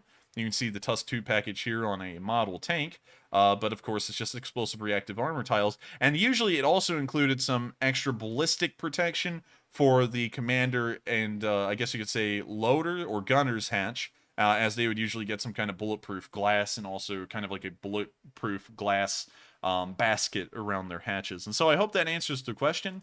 And with that, we're on to the next one. And thank you once again for the support. And up next, I want to give a shout out to Zach Jeffers, one of our Discord mods, for putting in a $1 super chat, as well as Wayne's World of Science and Technology for also putting in a $1 super chat. Now, they don't leave comments, but thank you very much for the support to the channel, and we appreciate you both very much. And that rounds off all of our super chats for the night. All right, and so because we're a little pressed for time, we're going to answer about 5 questions from the live chat, and then we're going to round out tonight's stream. Also, another thing, real quick, is that I also have seen some people saying that legal, and I'm not getting political here, I'm just, of course, laying out historical precedent, because the whole argument about immigration changes drastically from historical period to historical period. And of course, I'm not weighing in on who was right and who was wrong ever, because that, of course, kind of leans into politics. But it can change so much, because someone said that legal immigration is not really an argument anymore. But let's just say, because technically, I believe right now, around 500,000 immigrants are legally, I guess you could say, naturalized every year as U.S. citizens. Let's say that that quota was upped from 500,000 to 1.5 million. And so the influx of legal immigrants became so large that, let's say, they start to supplant other Americans at their jobs. Then it could become a massive, legal immigration could become a massive issue, because the quota is allowing for so many to enter. So you can kind of see that could become an issue, and that kind of has always been the issue. And the previous 2, I guess you could say, points that are brought up with the Chinese immigrants of the 1870s and the Irish immigrants of the 1840s and 50s is that there was no quota. Immigrants could arrive in the United States in any number that they just arrived in, and so at that time it was kind of like an argument of should we have a quota or not, because they're starting to flow in so much. And also, usually, immigrant labor is always cheaper than naturalized labor, and that also becomes a huge point as well. And that's usually why it's a problem, is that employers are always going to employ someone at a lower wage than a higher wage. And so that's usually the problem that comes in with immigration, is are they starting to replace too many people at their jobs or not?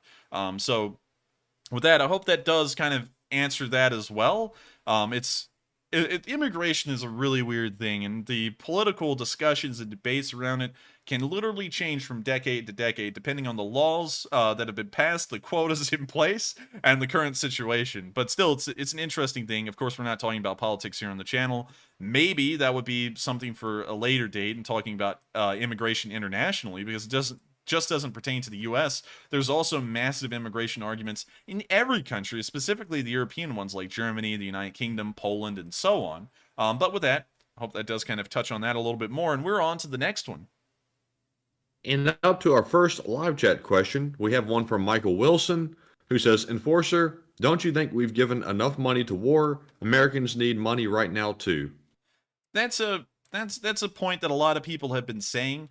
But the thing is that I kind of covered this at the very start when we weren't going into a recession. Well, we kind of were at that point, but not yet officially.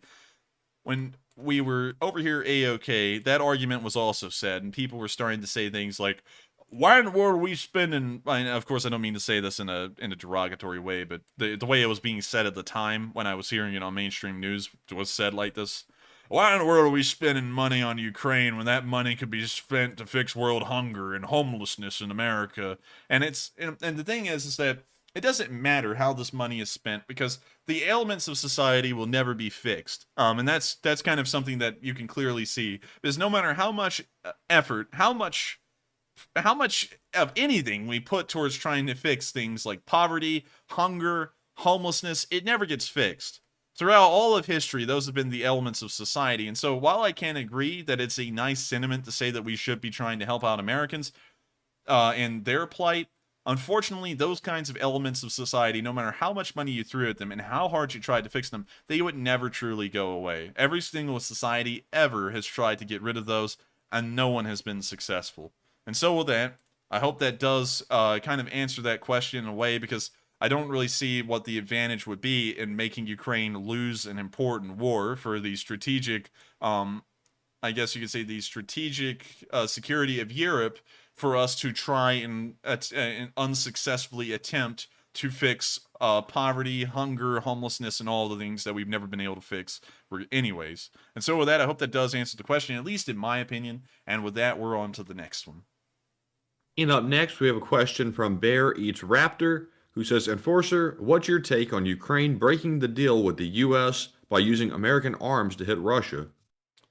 I have not heard about them breaking the deal about American arms hitting Russia. I have not seen a HIMARS attack occur within Russian borders, and that was the only agreement that the U.S. had made about their weapons not being used within Russia, was that the HIMARS could not be fired into Russia, but it could be fired at Russians on the front lines.